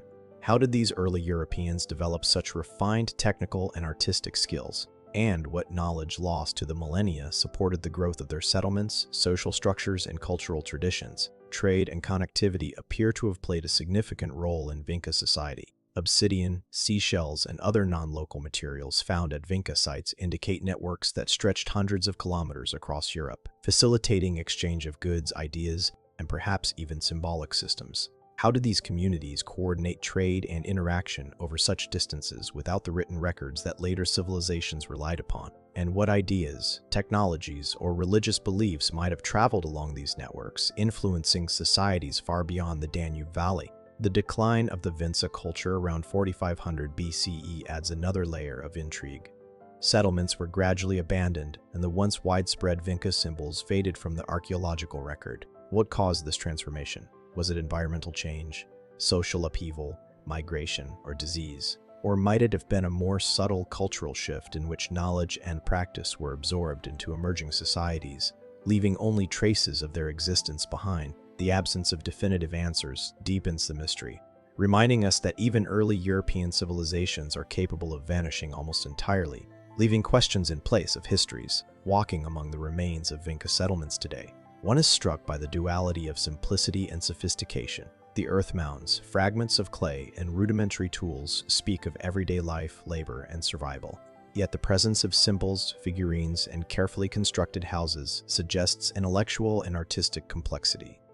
A society whose worldview extended beyond mere subsistence. Each artifact, each line etched into clay invites reflection on the thoughts, beliefs, and achievements of a civilization whose voice has been largely silenced by time. The Vinca culture challenges modern assumptions about the early development of European societies. It suggests that long before the rise of monumental cities and written empires, communities could achieve social organization, technological skill, and symbolic expression of remarkable sophistication. Yet the lingering mysteries, the meaning of their symbols, the purpose of their figurines, and the causes of their decline remain unanswered. What knowledge, rituals, or wisdom might have existed in these communities that modern scholarship has only begun to glimpse? What remains hidden beneath the soil of Serbia, waiting to illuminate one of Europe's earliest and most enigmatic civilizations? As the sun dips behind the rolling hills, casting long shadows across the Danube Valley, the Vinca settlements seem to hold their secrets close. The wind whispers through the remnants of clay walls over fields that once sustained life, and through the echoes of human endeavor, frozen in symbols and figurines. The mystery endures, compelling us to consider what has been lost to time and what may still be uncovered, revealing the full depth and complexity of a culture that continues to captivate, puzzle, and inspire awe across millennia. From the rolling hills and fertile river valleys of southeastern Europe, where the Vinca culture etched enigmatic symbols into clay and built settlements that whisper of early European sophistication, our journey now extends eastward to the arid plains and oasis regions of Central Asia. Here, in the vast landscapes of what is now northern Afghanistan, Turkmenistan, and Uzbekistan, the Bactria Margarana Archaeological Complex, or BMAC, emerged as a civilization whose achievements and mysteries continue to captivate archaeologists and historians alike. Imagine standing on the sun-baked terraces of one of its fortified settlements. The wind carries dust from distant deserts, while the remains of mud brick walls, ceremonial structures, and irrigation channels stretch across the horizon. The silence is punctuated only by the faint rustle of dry reeds along ancient riverbeds, as if the land itself preserves the echoes of a people who once commanded both the earth and its resources with astonishing precision. The BMAC thrived between roughly 2300 and 700 BCE, during a period of significant cultural and technological development across Eurasia.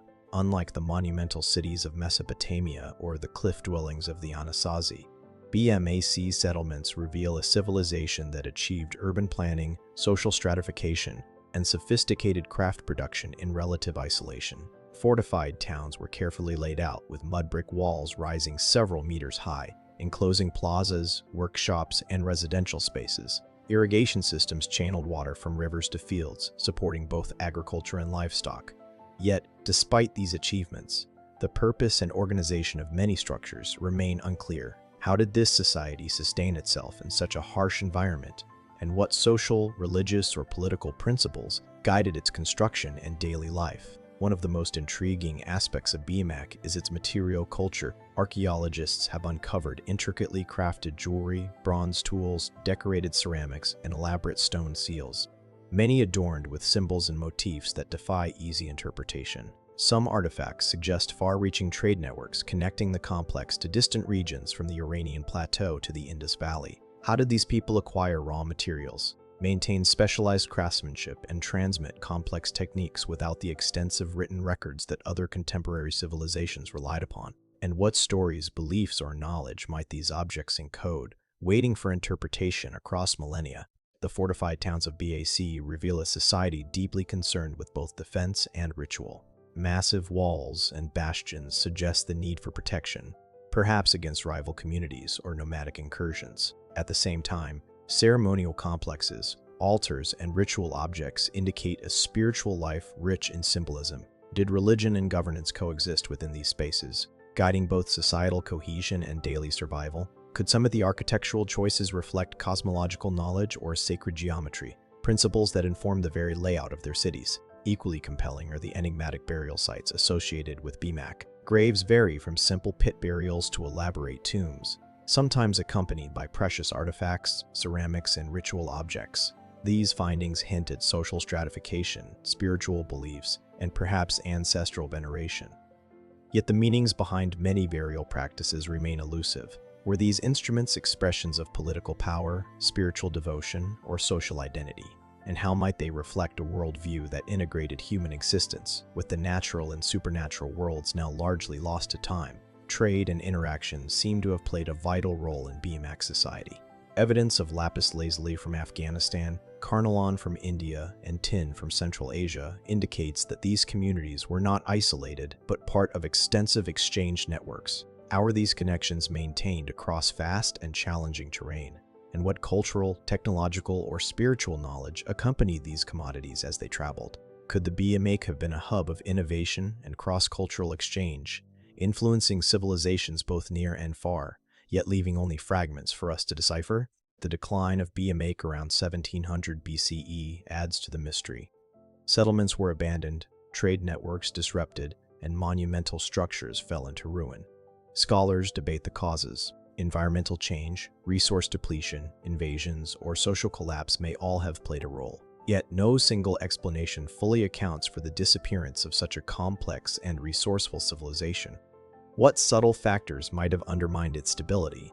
Could aspects of knowledge, craftsmanship, or ritual practice have persisted in successor cultures hidden within traditions that survived long after the cities themselves vanished? Walking among the remains of BMA settlements today, one senses both the ingenuity and the enigma of this civilization. Mud-brick walls, fortifications, and terraces speak of human effort, planning, and adaptation, while artifacts hint at symbolic and intellectual sophistication.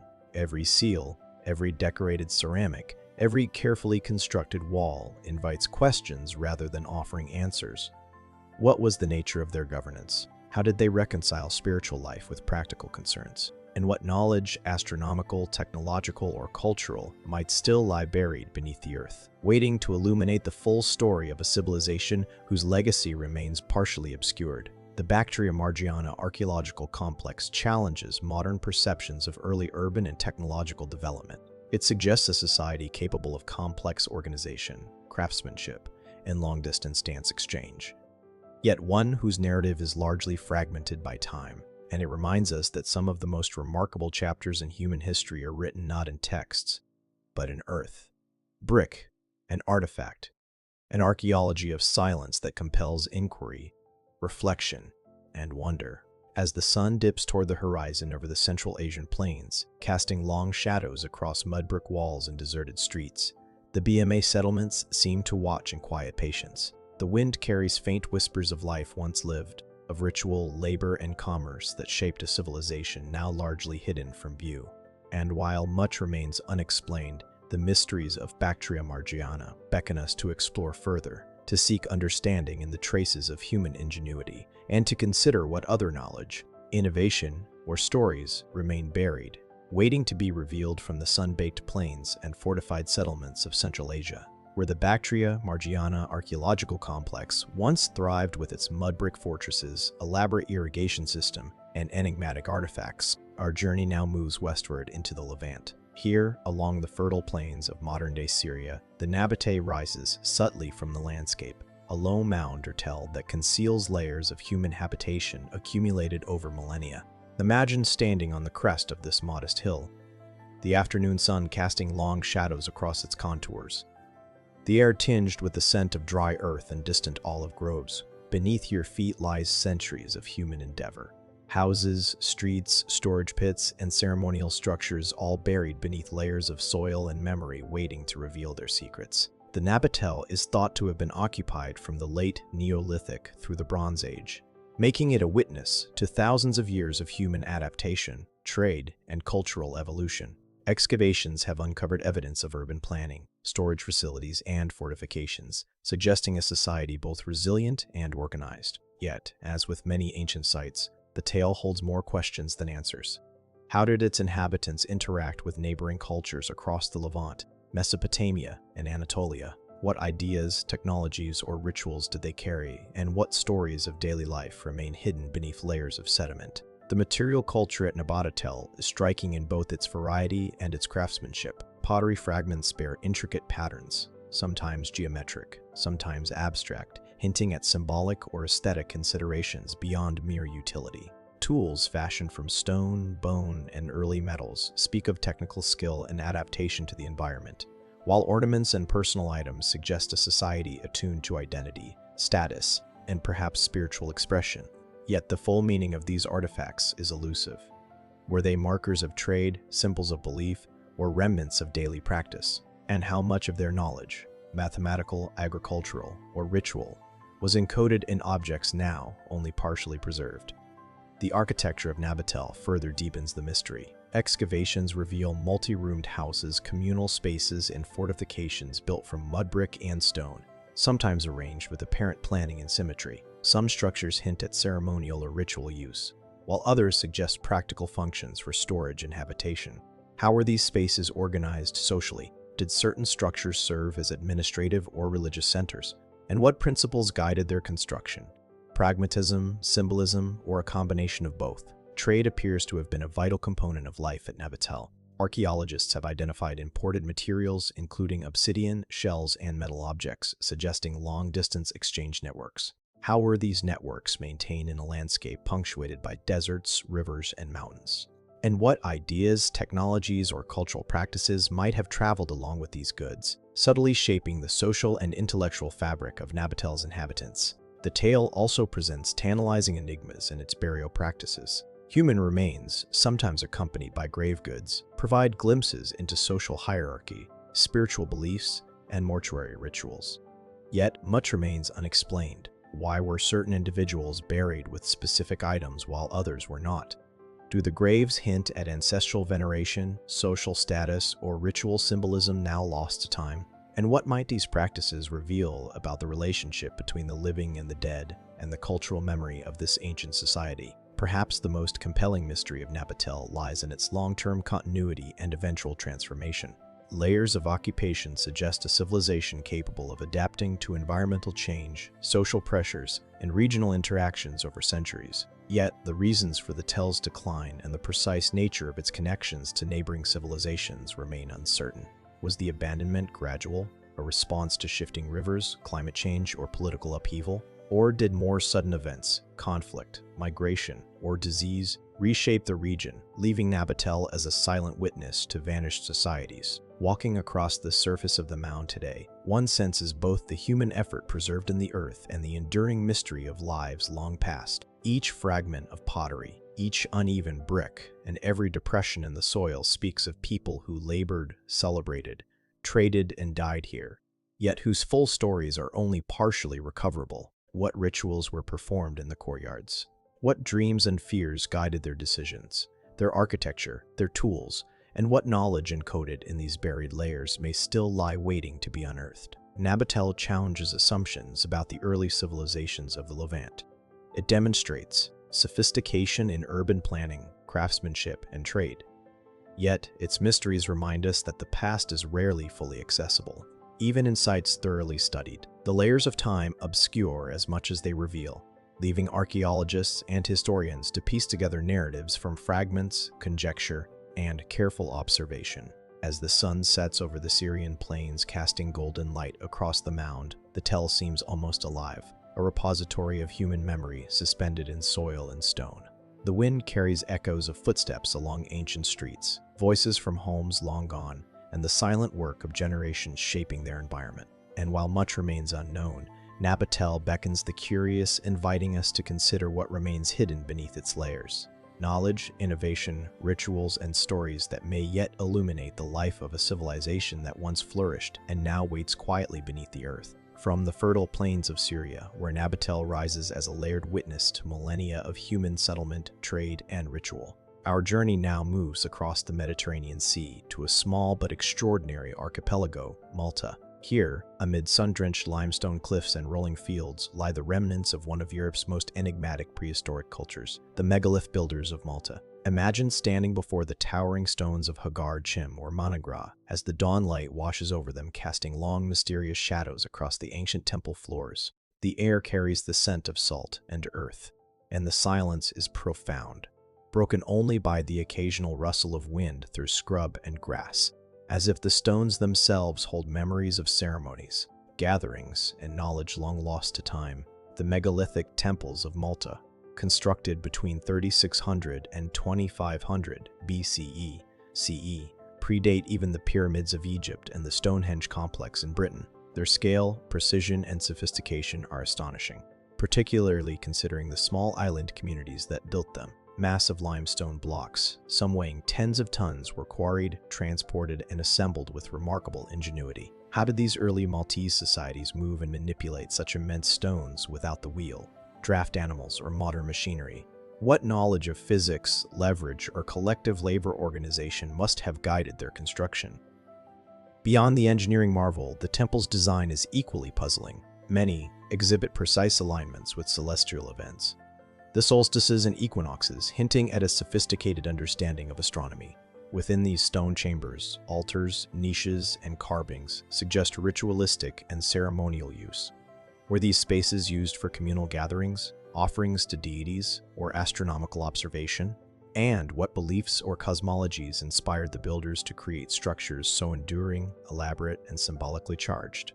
Artifacts uncovered within these temples further deepen the mystery. Intricately carved figurines, often interpreted as fertility symbols, pottery decorated with geometric patterns, and ritual objects hint at a society attentive to spirituality, ritual, and possibly social hierarchy. Yet the precise meaning and use of many objects remain elusive. How do these items relate to the daily lives, beliefs, and ceremonies of the Maltese people? And what knowledge, ritual, astronomical, or societal was embedded within their arrangement and design? The scale and uniformity of construction across multiple temple complexes suggests a level of social organization that is difficult to reconcile with the presumed small population of the islands at the time. Coordinating labor, planning large-scale projects, and sustaining communities capable of constructing multiple monumental sites would have required sophisticated social structures. How did these societies maintain cohesion and knowledge across generations? Could the temples have served as centers for not only ritual, but also governance, education, or cultural continuity? Another intriguing aspect of Malta's megaliths is the complexity of their symbolic carvings. Spirals, concentric circles, and abstract motifs cover walls and altars, yet their meaning remains indecipherable. Were these signs a form of protoporting, a symbolic language, or purely decorative expressions of cultural or spiritual identity? Could they encode astronomical knowledge, numerical information, or rituals meant to guide the living and honor the dead? Each carving invites speculation, yet answers remain tantalizingly out of reach. Equally compelling is the enduring mystery of the temple's disappearance. Around 2500 BCE, construction abruptly ceased and the island's monumental culture declined. Scholars speculate on possible causes: climate change, resource depletion, social upheaval, but no single explanation fully accounts for the sudden cessation of activity. What caused the society capable of monumental engineering and complex ritual to vanish, leaving behind silent temples as its only testimony? And what knowledge lost along with the decline of this culture might still lie buried beneath the stones or scattered across the island landscape? Walking among the surviving structures today, one is struck by the intimacy of human endeavor and the vastness of the unknown.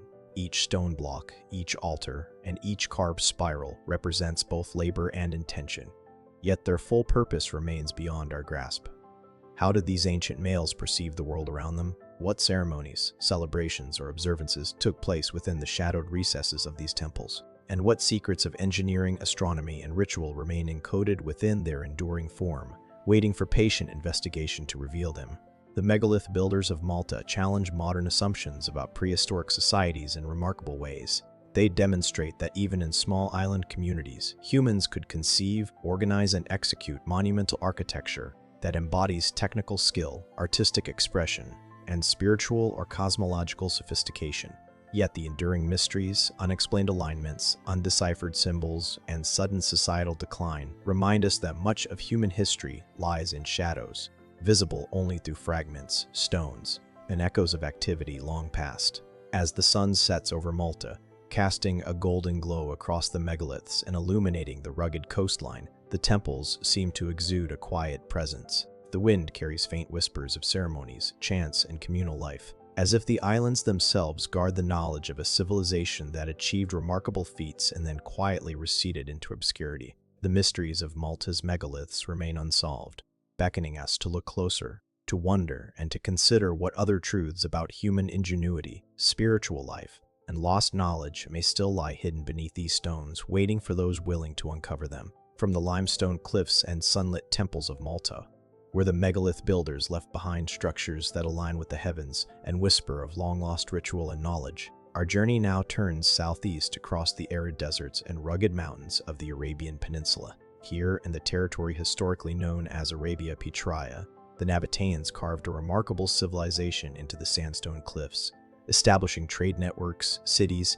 and cultural practices that would leave an indelible mark on history. Picture walking through the narrow gorge of Petra, the Rose City, with its warm sandstone walls towering above, etched with facades that catch the early morning light. The air's dry, scented faintly with dust and resin, and the silence is punctuated by the distant call of birds and the echo of footsteps against stone, as if the canyon itself holds the secrets of a people who transformed a harsh landscape into a thriving crossroads of commerce and culture. The Nabateans flourished between roughly the 4th century BC and the 2nd century CE, establishing a society centered on trade, water management, and architectural ingenuity. Their settlements, most famously Petra, reveal an advanced understanding of engineering and urban planning, particularly in an environment that few civilizations could have made hospitable. How did people in such an arid and rugged region develop the hydraulic knowledge to channel water from seasonal rains into reservoirs, cisterns, and underground channels that sustained entire cities? What techniques, observations, or collective knowledge allowed them to thrive where others might have failed? Beyond their practical ingenuity, the Nabateans left behind a landscape sculpted with extraordinary artistic and symbolic ambition. Monumental facades carved directly into cliffs, temples, tombs, and civic buildings demonstrate not only technical skill, but also a sense of aesthetic and spiritual sophistication. Some structures suggest astronomical alignments or ritual significance, raising questions about the cosmological beliefs of the Nabateans. Were these architectural choices purely functional, or did they encode meaning, observation of the heavens, or social hierarchy? What rituals, ceremonies, or gatherings might have taken place within these carved spaces, and how did they reflect the worldview of a society deeply attuned to both environment and symbolism? Trade was the lifeblood of Nabatian civilization.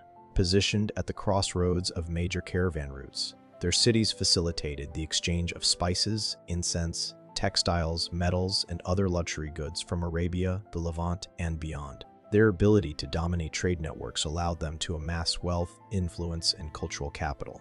Yet much about their commercial organization remains enigmatic. How did they coordinate long-distance dance trade over desert routes, often hundreds of kilometers apart, without written administrative systems as elaborate as those in contemporary empires? And what knowledge of geography, negotiation, and resource management allowed them to maintain control over such extensive and challenging trade networks? The Nabatians' material culture offers additional glimpses into their sophistication and mystery.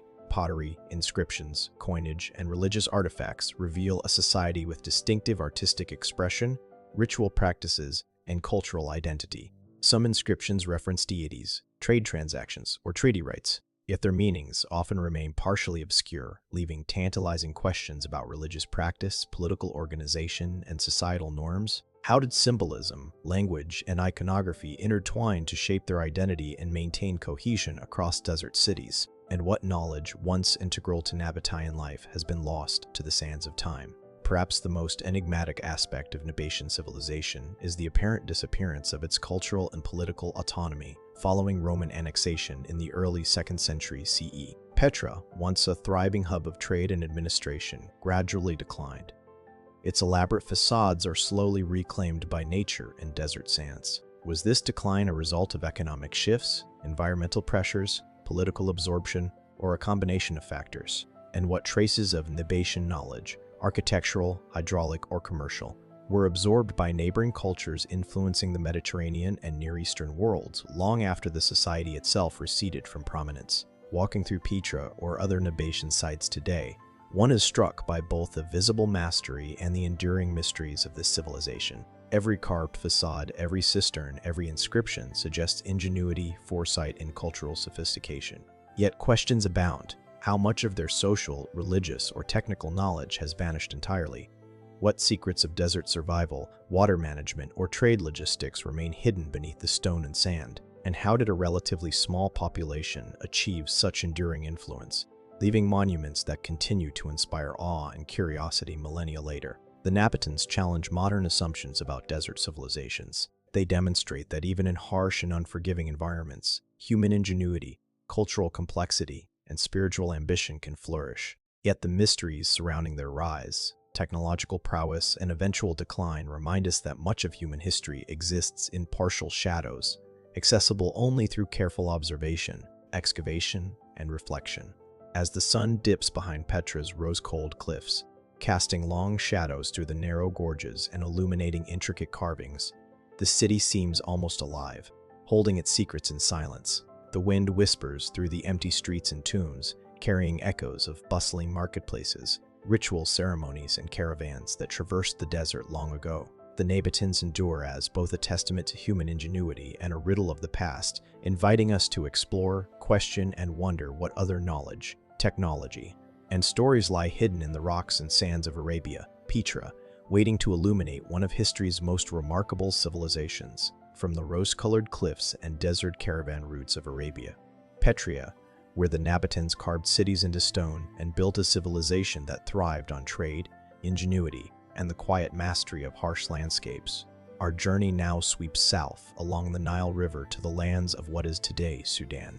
Here, amidst sun-covered plains, shifting sands, and the life-giving waters of the Nile, the kingdom of Kush rose as a powerful and enduring civilization, its monuments and burial sites echoing with stories of wealth, conquest, and mystery. Imagine standing on the edge of the ancient city of Maro, gazing across countless pyramids rising from the desert like silent sentinels. The wind carries the scent of dry earth, the faint rustle of palm fronds along the river, and a sense of time compressed.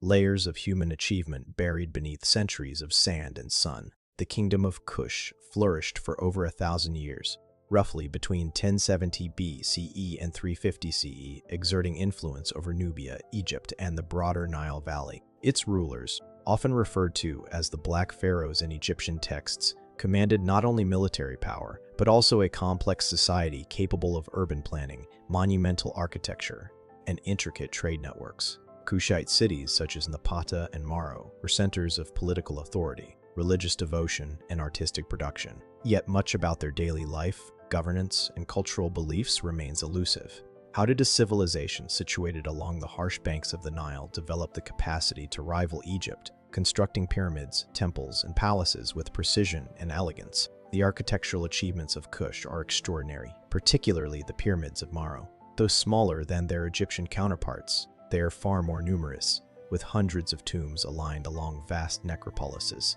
Each pyramid holds the remains of a ruler, accompanied by jewelry, ceremonial items, and inscriptions in the Meoitic script, a writing system that, despite decades of study, remains only partially deciphered.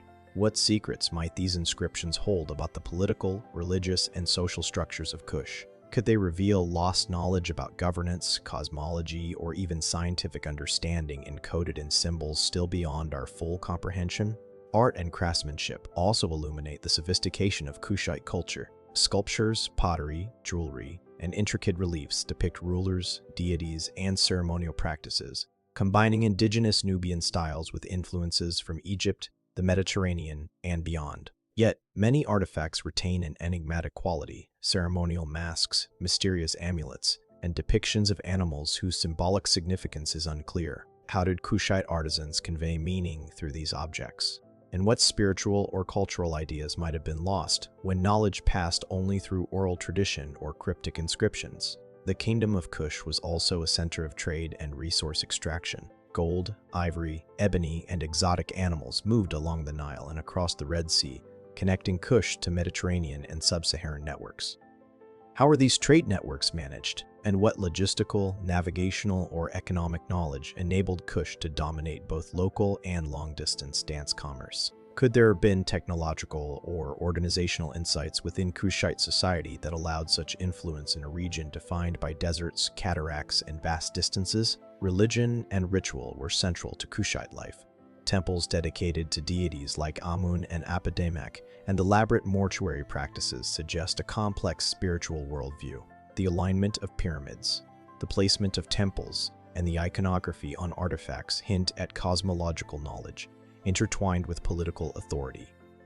But many aspects remain unexplained. Did the Kushites develop unique astronomical, chondrical, or ritual systems now lost to history? How did religion reinforce social cohesion, leadership, and cultural continuity across centuries? The rise and fall of Kush remain subjects of scholarly inquiry and intrigue. Egyptian invasions, internal political shifts, and the expansion of rival empires shaped its history, yet the civilization endured for over a millennium. Its decline in the 4th century CE left many questions unanswered. Were environmental changes along the Nile, shifts in trade routes, or internal political fragmentation the ultimate cause? And what knowledge, stories, or cultural practices were lost as the cities fell silent and the pyramids began to crumble under the relentless desert sun? walking among the ruins of Maro today, one is struck by the simultaneous grandeur and mystery of Kush. Each pyramid, each temple, each intricately carved relief bears witness to human ingenuity and ambition, yet also conceals unanswered questions. What daily lives unfolded behind the monumental facades? How are these complex cities organized, defended, and sustained over centuries? And what truths about leadership, technology, and spiritual understanding lie buried beneath sand, stone, and time itself? The Kingdom of Kush challenges assumptions about ancient African civilizations. It demonstrates that complexity, cultural richness, and architectural mastery were not confined to the Nile of Egypt alone, but extended deep into Nubia, leaving a legacy of ingenuity and enigma. And it reminds us that much of history exists in layers, some preserved in stone, some in artifacts, and some in mysteries still hidden beneath the desert floor. As the sun sets over the Sudan desert, casting long shadows across pyramids, temples, and the meandering Nile, the ruins of Kush exude an aura of silent authority. The wind seems to carry whispers of ceremonies, royal decrees, and the quiet hum of lifelong past. The Kingdom of Kush stands as both a testament to human achievement and a challenge to our understanding. What other knowledge, innovation, and cultural depth remain buried beneath the sands, waiting to illuminate one of history's most enigmatic civilizations? From the sun-drenched pyramids and Nile-adjacent cities of Kush, where kings once ruled and monumental architecture bore witness to human ingenuity and spiritual devotion, our journey now sweeps across continents to the humid, fertile lowlands of Mesoamerica. Here, in what is today the Gulf Coast of Mexico, lies the cradle of one of the New World's earliest complex societies, the Rich Civilization. Imagine stepping into a dense tropical forest. The air is thick with humidity and the scent of wet earth and vegetation. The sound of distant rivers winding through the landscape. Amid the jungle, massive stone heads, each several tons in weight, rise from the undergrowth, their enigmatic expressions staring silently across time.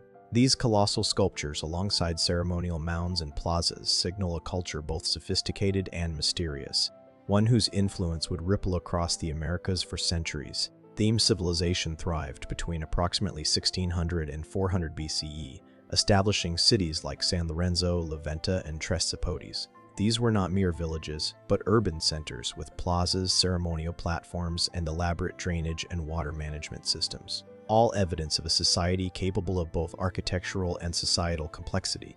Yet the purpose and planning behind many structures remain partially obscure. How did the Olmec coordinate labor and construction on such a scale without written records comparable to other ancient civilizations? What societal structures or beliefs motivated the creation of monumental architecture in such a dense tropical environment? The most iconic legacies of these are their colossal stone heads, some reaching over 3 m in height and weighing several tons. Each portrays an individualized face, suggesting not mythic beings, but perhaps rulers or revered figures. How were these enormous stones quarried, transported, and erected without wheeled vehicles or beasts of burden? And why did the Olmec choose to immortalize these figures in stone, leaving their exact significance tantalizingly vague? Were they political symbols, spiritual guardians, or markers of lineage and power? Beyond these heads, the Olmec produced finely crafted jade figurines, ritual objects, and ceramics that hint at religious and cultural sophistication. Imagery often combines human, animal, and supernatural elements, suggesting a worldview in which the natural and spiritual realms were deeply intertwined. Some objects feature jaguar motifs, serpent imagery, or abstract patterns whose meanings remain uncertain. Could these symbols encode knowledge about astronomy, cosmology, or the cycles of nature? And what role did these objects play in ceremonies, political structures, or rites of passage? Urban planning in mech centers further suggests advanced organizational skills. The layout of plazas, pyramidal platforms, and ceremonial mounds demonstrates a deliberate attention to space and perhaps cosmology. Water management systems, including canals and drainage, indicate practical ingenuity, especially in the seasonally flooded tropical lowlands. How did these communities develop knowledge of engineering and hydraulics that allowed such sustained urban life? Were their innovations inspired by environmental necessity, ritual, or both? Trade and cultural influence were vital aspects of mech life. Artifacts, jade, obsidian, and other materials traveled across Mesoamerica, linking disparate regions through exchange networks. How extensive were these networks, and how did the mechs maintain them? Could the reach of their trade explain the diffusion of certain iconographies, technologies, and ritual practices across later civilizations from the Maya to the Zapotec? And what knowledge was shared, adapted, or lost as these ideas spread through time and geography? Religious practice appears central to Mech culture. Evidence suggests complex rituals involving offerings, feasting, and possibly human sacrifice alongside symbolic depictions of deities or supernatural beings. Yet much remains enigmatic. What cosmological principles guided their ceremonies? Did they have a structured priesthood or spiritual hierarchy?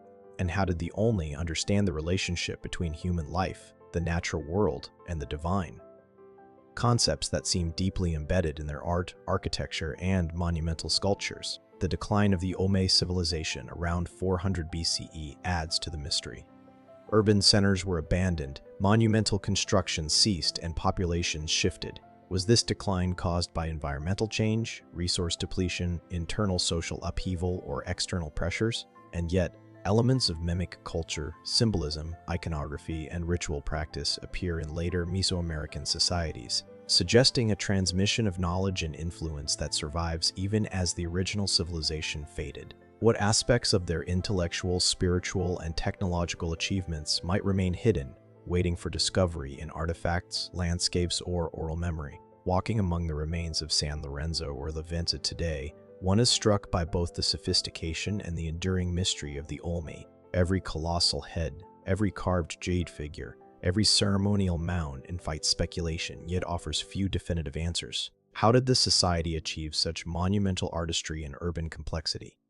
What knowledge, astronomical, spiritual, or political, was encoded in their sculptures, layouts, and artifacts? And what truths about human creativity, organization, and belief remain just beyond our grasp, concealed by time and the dense Mesoamerican landscape? Themes challenge our understanding of early civilizations. They demonstrate that even in challenging environments, human societies can achieve remarkable architectural, artistic, and social sophistication.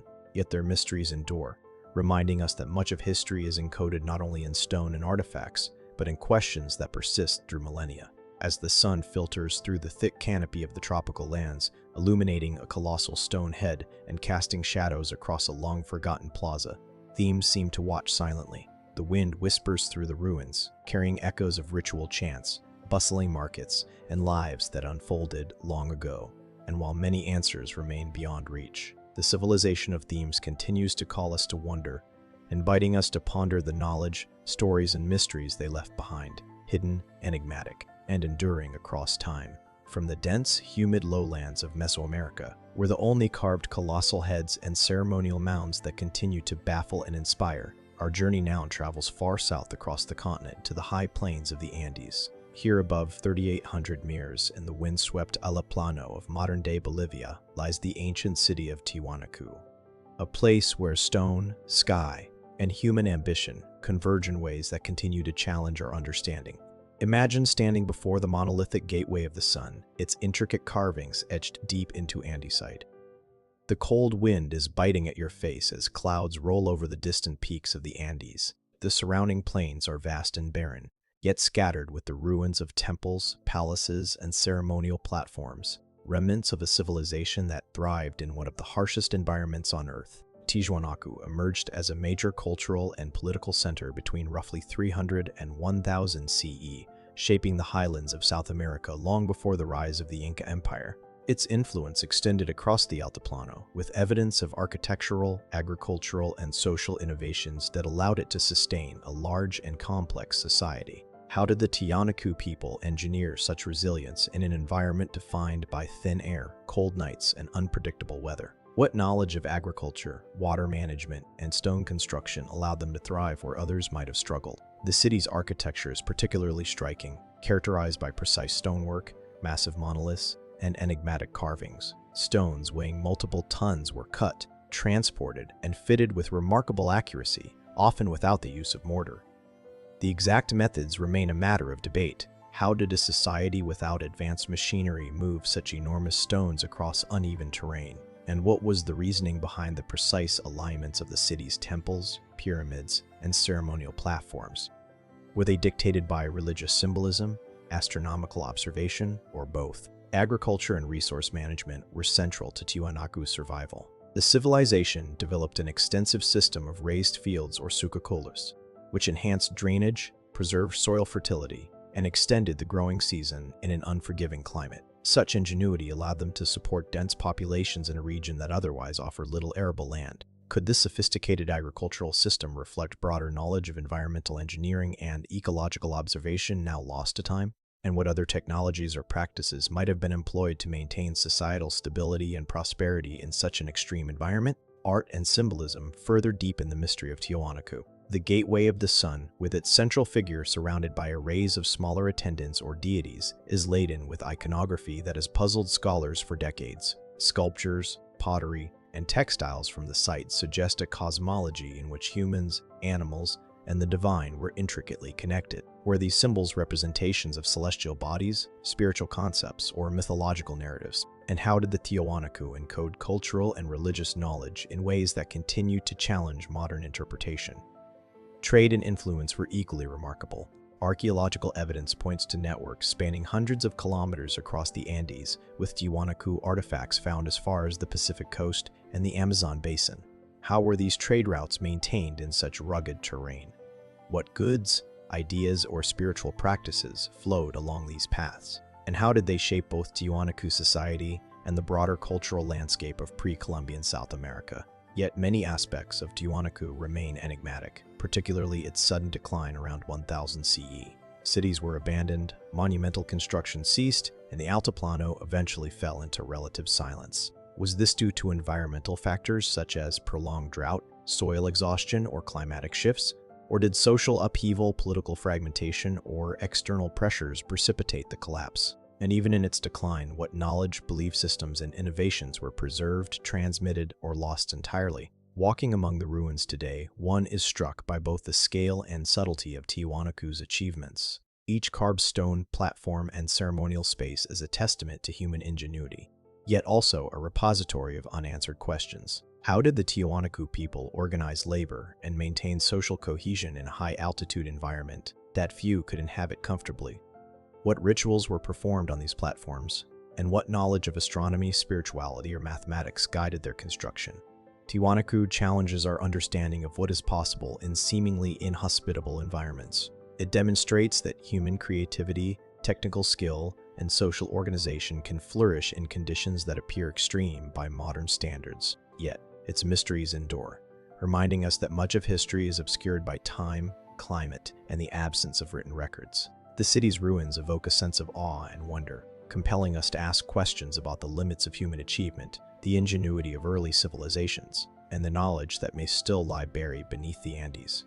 As the Andean sun dips low over the distant peaks, casting long shadows across Tiwanaku's stone terraces, one senses the echoes of rituals, festivals, and lives long past. The wind whistles through the remains of ceremonial spaces, carrying whispers of a civilization that understood the sky, the land, and human potential in ways that remain largely enigmatic today. And while we can piece together fragments of their story, the Tiwanaku civilization continues to invite reflection, speculation, and wonder. What secrets, knowledge, and wisdom remain hidden within the stones, waiting to reveal the full scope of this extraordinary society? From the wind-swept high plains of Bolivia, where the Tiwanaku civilization rose in isolation, shaping monumental stone architecture and intricate ceremonial spaces in the Andes, our journey now turns northward across continents to the arid deserts of southern Egypt.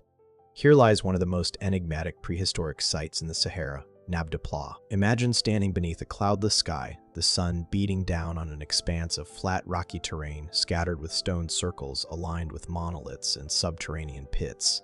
The silence is profound, broken only by the whisper of the desert wind over sand and stone, as if the landscape itself holds echoes of rituals performed thousands of years ago. These stones, some arranged in precise geometries, suggest a society deeply attuned to the movements of the heavens and the cycles of the seasons. Nabda Playa flourished between approximately 7,500 and 5,000 BCE, making it far older than the famed pyramids of Giza or the monuments of the Nile Valley civilizations that followed. Archaeological evidence suggests that the site was not merely a seasonal gathering place.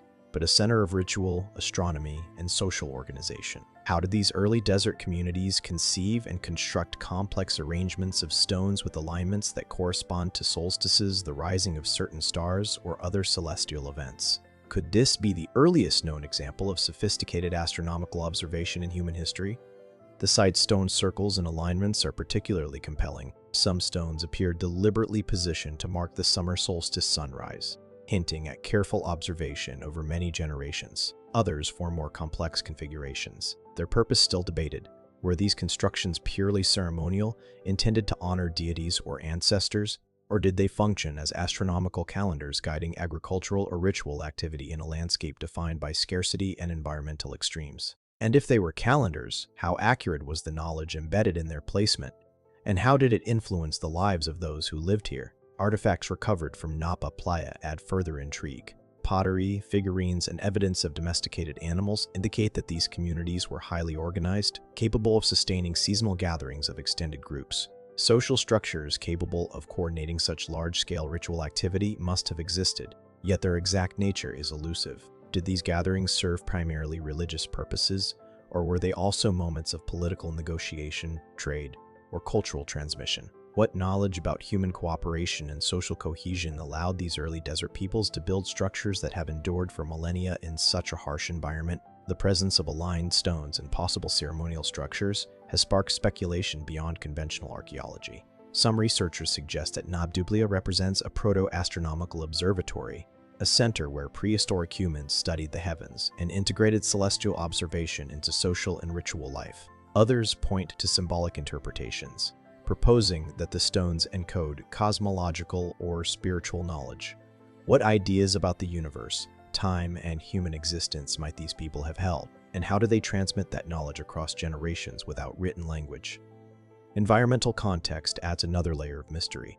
During the period of Nabda Playa's occupation, the Sahara was far wetter and more hospitable than it is today, with lakes, rivers, and grasslands supporting human and animal life. How did climate change affect the development, use, and eventual abandonment of these ceremonial sites? And what strategies, technological, social, or spiritual, did these communities employ to adapt to the shifting environment of the early holy sign? The enigmatic stone arrangements also invite questions about cultural connections. While Nabda predates the dynastic Egyptian civilization, some suggest that its astronomical knowledge and ritual practices may have influenced later developments along the Nile. Could the alignments and ceremonial traditions of Nabda Playa represent the earliest threads of Egyptian cosmology? Or were they an entirely independent innovation reflecting universal human fascination with the sky and cycles of nature? And what was the full scope of knowledge held by these early desert peoples now largely lost to time?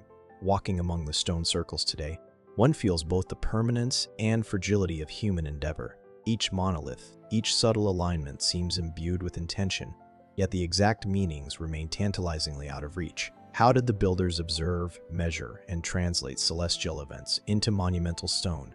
What rituals, celebrations, or knowledge systems were enacted here that might never be recorded in history? And what secrets lie beneath the sands awaiting discovery that could illuminate the cognitive and cultural sophistication of these prehistoric communities? Nablo challenges our assumptions about early human societies. It demonstrates that complex social organization, ritual sophistication, and careful observation of the heavens were possible thousands of years ago, before the rise of formal civilizations in Egypt. Yet the mysteries endure, reminding us that much of human history is hidden in the interplay between landscape, observation, and cultural expression. The stones, silent yet eloquent, continue to speak across millennia, inviting reflection, curiosity, and wonder. As the desert sun sets behind distant sandstone ridges, casting long shadows across the stone circles and pits of Nabdapla, the site seems almost alive. The wind carries whispers of ceremonies, gatherings, and knowledge long vanished. And while much remains uncertain, Nabdapla stands as a profound testament to human ingenuity and early engagement with the cosmos. Its mysteries endure, prompting us to ask, what other knowledge, understanding, and cultural sophistication were achieved by these prehistoric desert peoples, now buried beneath sand, stone, and the vast expanse of time?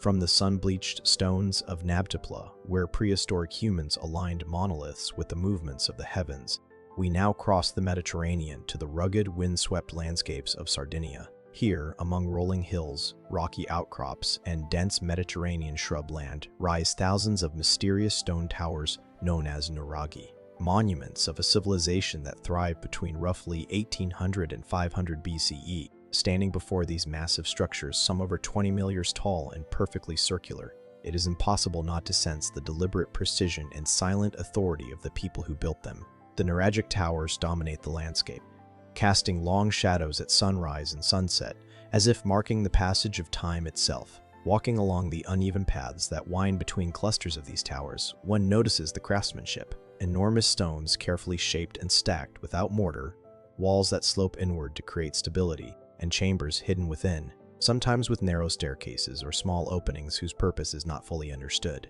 Some towers appear isolated on hilltops, while others are clustered in complex settlements connected perhaps by pathways now lost to time. What drove the nuragic people to invest such effort in these monumental structures? Were they fortresses, defensive bastions against rival groups, or ceremonial centers where rituals and gatherings unfolded?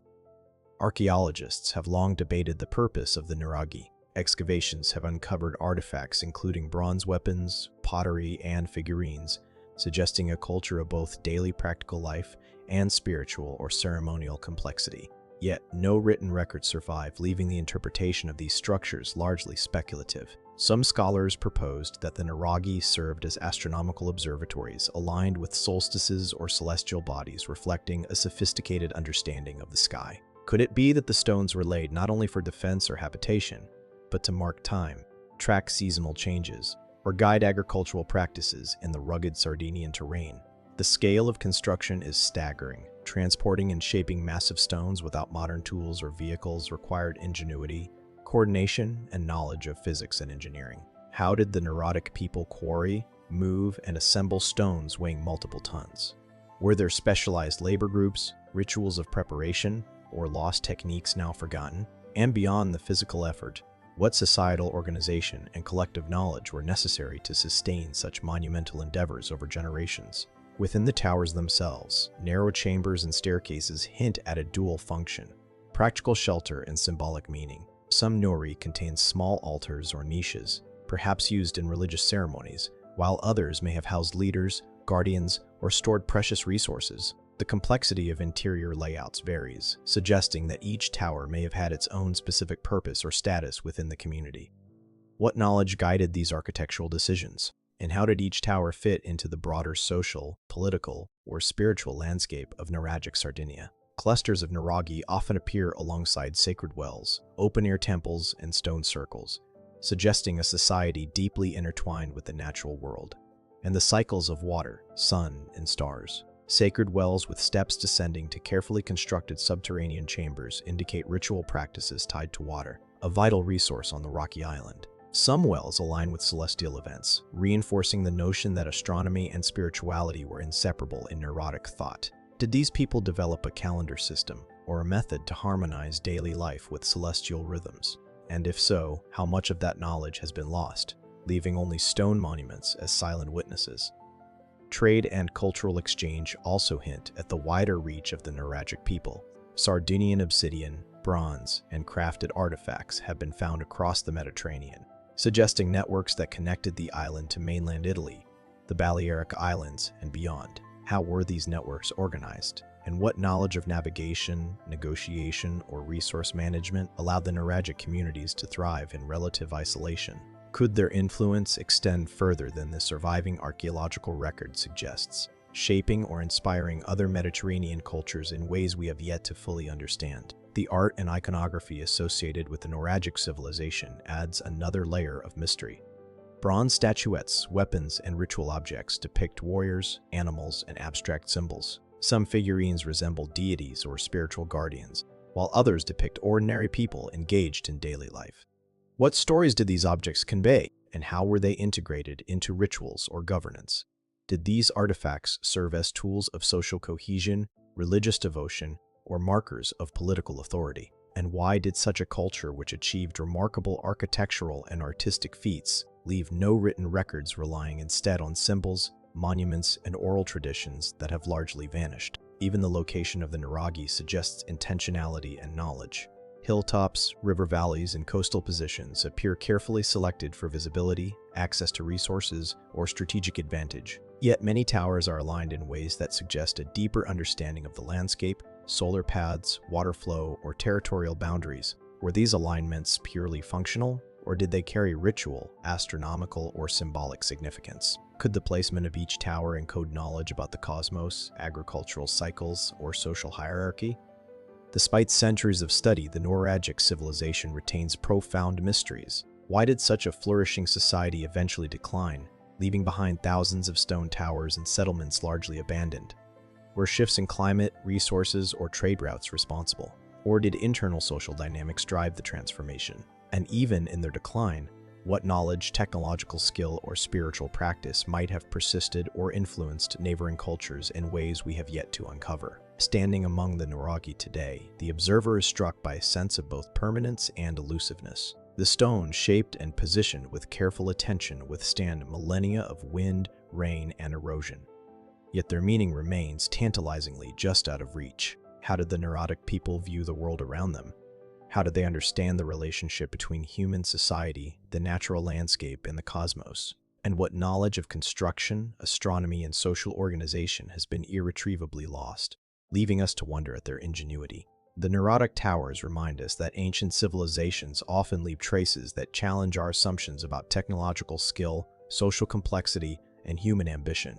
They stand as silent sentinels, connecting us to a culture that understands stone, space, and sky in ways that remain largely mysterious. And while archaeology has begun to illuminate aspects of their lives, countless questions endure about purpose, belief, knowledge, and the unseen forces that guided their society. As the Mediterranean sun sinks toward the horizon, casting golden light across the circular towers, terraces, and ruined villages, the Nuragi appear almost alive. Shadows stretch across ancient stone, echoing the passage of centuries and the lives of those who built, inhabited, and revered these structures. The wind carries whispers of ceremonies, watchful guardians, and collective effort long past. And though much of the Nuragic story remains buried beneath centuries of earth, stone, and silence, their towers continue to speak to us of human ingenuity, the mysteries of the past, and the enduring question of what knowledge, innovation, and culture remain hidden, waiting to be rediscovered in Sardinia's rocky hills.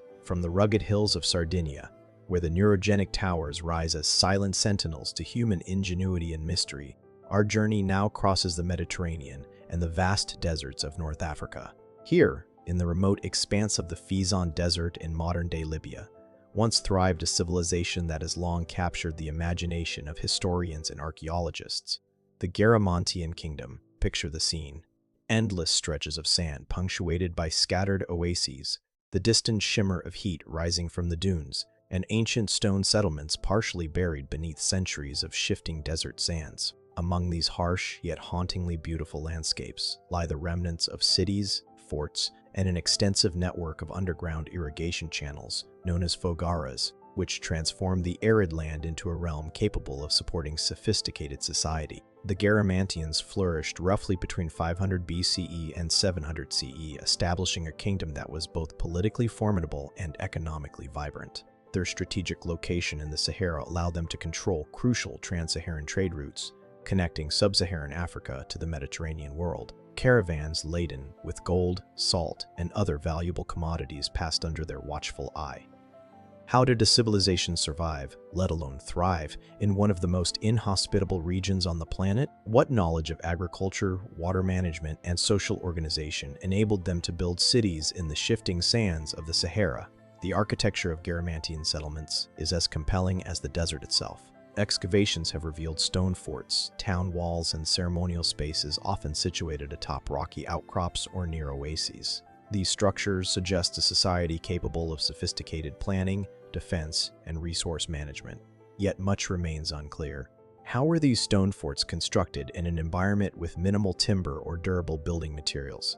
Were these structures primarily defensive, ceremonial, or symbolic of political authority? And how did they manage to organize labor and resources to maintain urban centers in such extreme conditions? Central to Garamantian survival and influence were the fogaras, subterranean canals that transported water from underground aquifers to agricultural fields. These impressive feats of engineering enabled the cultivation of crops, the sustenance of livestock, and the support of dense populations in a desert environment. The scale of these projects is remarkable. Networks of canals stretch for kilos, carefully graded to maintain a consistent flow, often hidden beneath shifting sands. How did the Garamantians acquire the technical knowledge to construct such precise and resilient irrigation systems?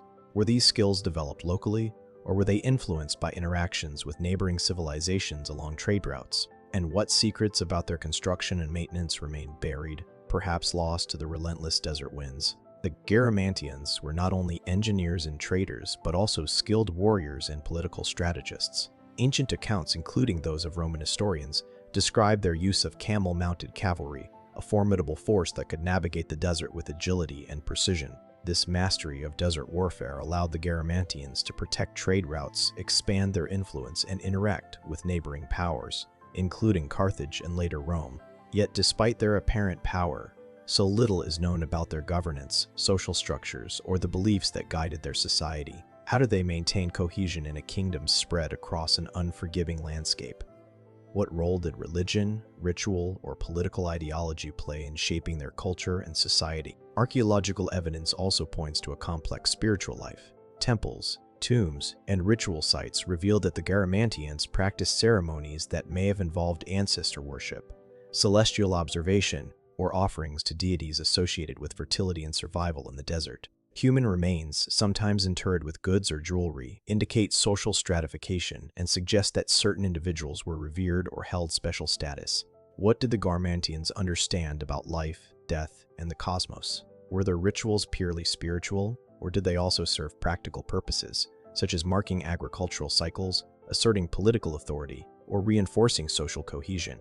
And how much of this knowledge, once deeply encoded in their culture, has been irretrievably lost?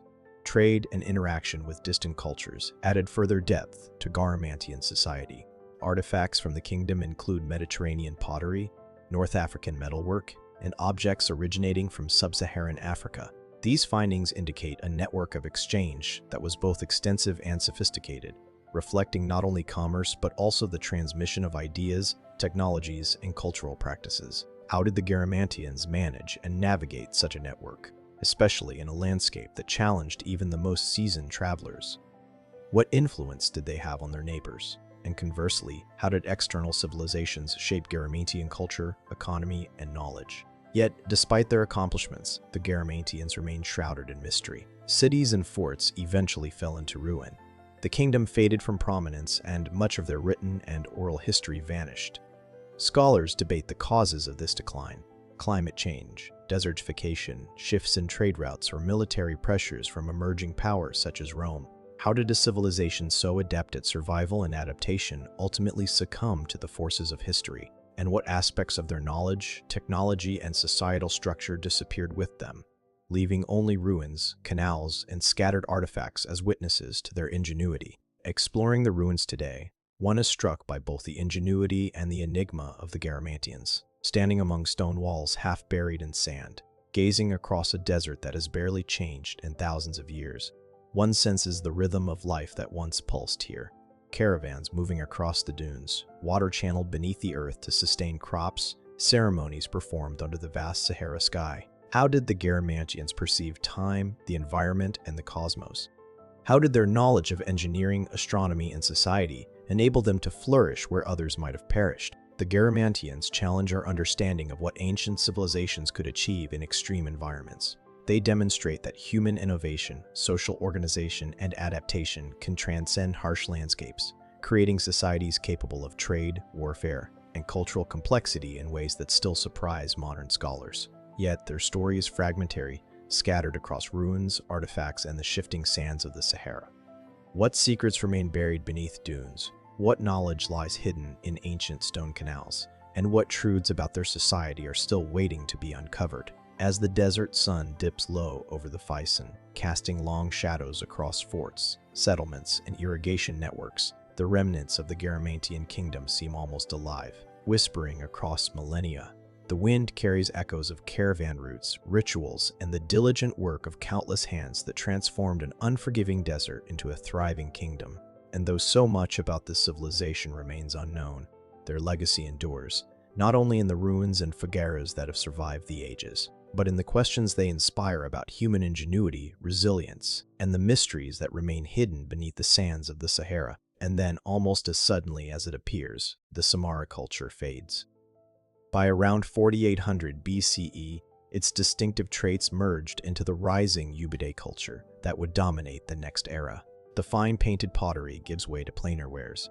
The irrigation systems continue, but the artistic symbols change. Was this a natural evolution, emerging of traditions, or did something disrupt the balance? Environmental shifts, flooding, social upheaval, or did the people of Samarra simply move on, their knowledge absorbed into larger networks? Archaeologists searching the region face another problem. The land itself has changed. The Tigris and Euphrates rivers have shifted course many times over millennia, burying or eroding the settlements along their banks. Some sites are now hidden beneath layers of silt, others beneath modern towns. The physical evidence of the Samarra culture is like a whisper beneath the soil. Faint, fragmented, incomplete. What more lies hidden beneath the alluvial plains of Iraq, waiting to be uncovered by future excavations or remote sensing technologies? And beyond the physical remains, there's the question of identity. Who were these people really? What did they call themselves? What stories did they tell around their hearths beside the irrigation canals at dusk? Did they see themselves as innovators, as keepers of tradition, or simply as farmers and potters sustaining their families in the rhythm of the river? In contemplating the Samarra culture, we find ourselves at a threshold, a civilization balanced between simplicity and complexity, isolation and connection. It is both familiar and alien. We recognize in their works the spark of human ingenuity, yet we cannot fully trace its source. The Samarra people seem to appear from the midst of prehistory with technologies, patterns, and social structures that feel almost too advanced for their time. And so, as with so many early chapters in humanity's story, we are left with more questions than answers. What unseen forces guided their progress? What knowledge was lost when their culture faded into the urban horizon? Could they be buried beneath layers of time and river silt? The remains of something even older, a missing link in the evolution of civilization? For now, the Samarra culture remains a mystery, one that sits quietly beneath the Mesopotamian plain, its legacy painted on broken shards of clay. Perhaps one day the earth itself will yield another clue. Until then, the silence of Samarra continues to speak in the language of unanswered questions. We move now from the compelling enigma of our previous chapter into the quieter stillness of the river plains of ancient Mesopotamia, into the world of the Samarra culture, a scarcely glimpsed civilization whose traces whisper of both brilliance and mystery. Imagine a wide, gently sloping floodplain of the upper Tigris-Euphrates region, more than 6,000 years ago. The mud-rich soil is still damp from the seasonal rise of rivers, reeds, and rushes lining shallow channels and small villages of rectangular mud brick houses clustered beside irrigation ditches. In that still early Neolithic light, you might walk across a newly paved surface in one of those settlements, pick up a bowl whose surface glows with fine slip and painted geometric pattern, and realize you are handling not just a vessel but a statement of organization, artistry, and purpose. This is the world of the Samarra culture, dated roughly between 5,500 and 4,800 BCE. Though even these boundaries remain uncertain, at the heart of what scholars call the Samarra culture is the remarkable pottery, bowls, and vases, often large, beautifully finished, decorated with stylized animals, birds, or fish, and bold geometric motifs painted in dark slip upon pale clay. The craftsmanship is astonishingly refined for its time. At sites such as Tel Sowan, Tel Bagas, and Chamami, the ceramic tradition is so distinct that the Samarra ware becomes a defining symbol of the culture itself. Yet, as we peer into this world, a number of puzzles begin to emerge. For one thing, how did such a culture arise so early? At Tel Sowan, evidence of irrigation and flax cultivation reveals an advanced level of organization.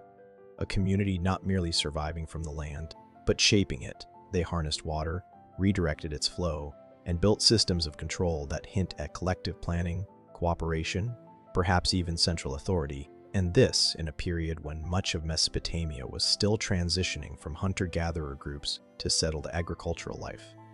Another question lingers. Where did the Samarra culture truly originate, and how far did it spread? Its heartland lies in central Mesopotamia, Yet pottery in the Samarra style has been discovered far beyond this core, across the northern plains, into the Zagros foothills and toward the edges of Syria. Were these the products of trade, the handiwork of traveling artisans, or the imitations of distant peoples inspired by a sophisticated center of influence? Each fragment recovered from these outer regions blurs the boundary between diffusion and migration. And what does such uniform craftsmanship imply about social structure? A finely standardized style suggests specialization, the presence of trained artisans, possibly working within organized workshops. It suggests coordination, shared aesthetic values, and perhaps a hierarchy capable of sustaining such production. These are not the hallmarks of small, isolated villages. They hint instead at a complex, interconnected society, a precursor perhaps to the great urban civilizations that would soon rise along the Tigris and Euphrates. But once we begin to listen closely to the silences between the facts, the mystery deepens. The monumental scale of irrigation, the evidence of planned architecture, and the consistent pottery style together paint a picture of a society more advanced than its archaeological footprint suggests. How did such an organization emerge without written records, monumental architecture, or visible evidence of kingship or priesthood? Some have proposed that the Samarra culture represents an early experiment in social cohesion, a model of pro-turban life that set the stage for Mesopotamia's later city-states. Others wonder if its sudden sophistication hints at influences not yet understood. Could there have been an earlier, as yet undiscovered tradition from which Samarra inherited its methods? Or did knowledge travel from elsewhere, carried along trade routes now erased by time? The pottery itself invites speculation. The motifs, spirals, zigzags, birds in flight, stylized antelopes seem more than decorative. Some researchers have suggested that these designs may have held ritual meaning linked to fertility, water, or cosmological belief. Others see in them an early attempt to represent movement, rhythm, or even storytelling, a visual language that predates writing. Each painted bowl becomes a message we can no longer fully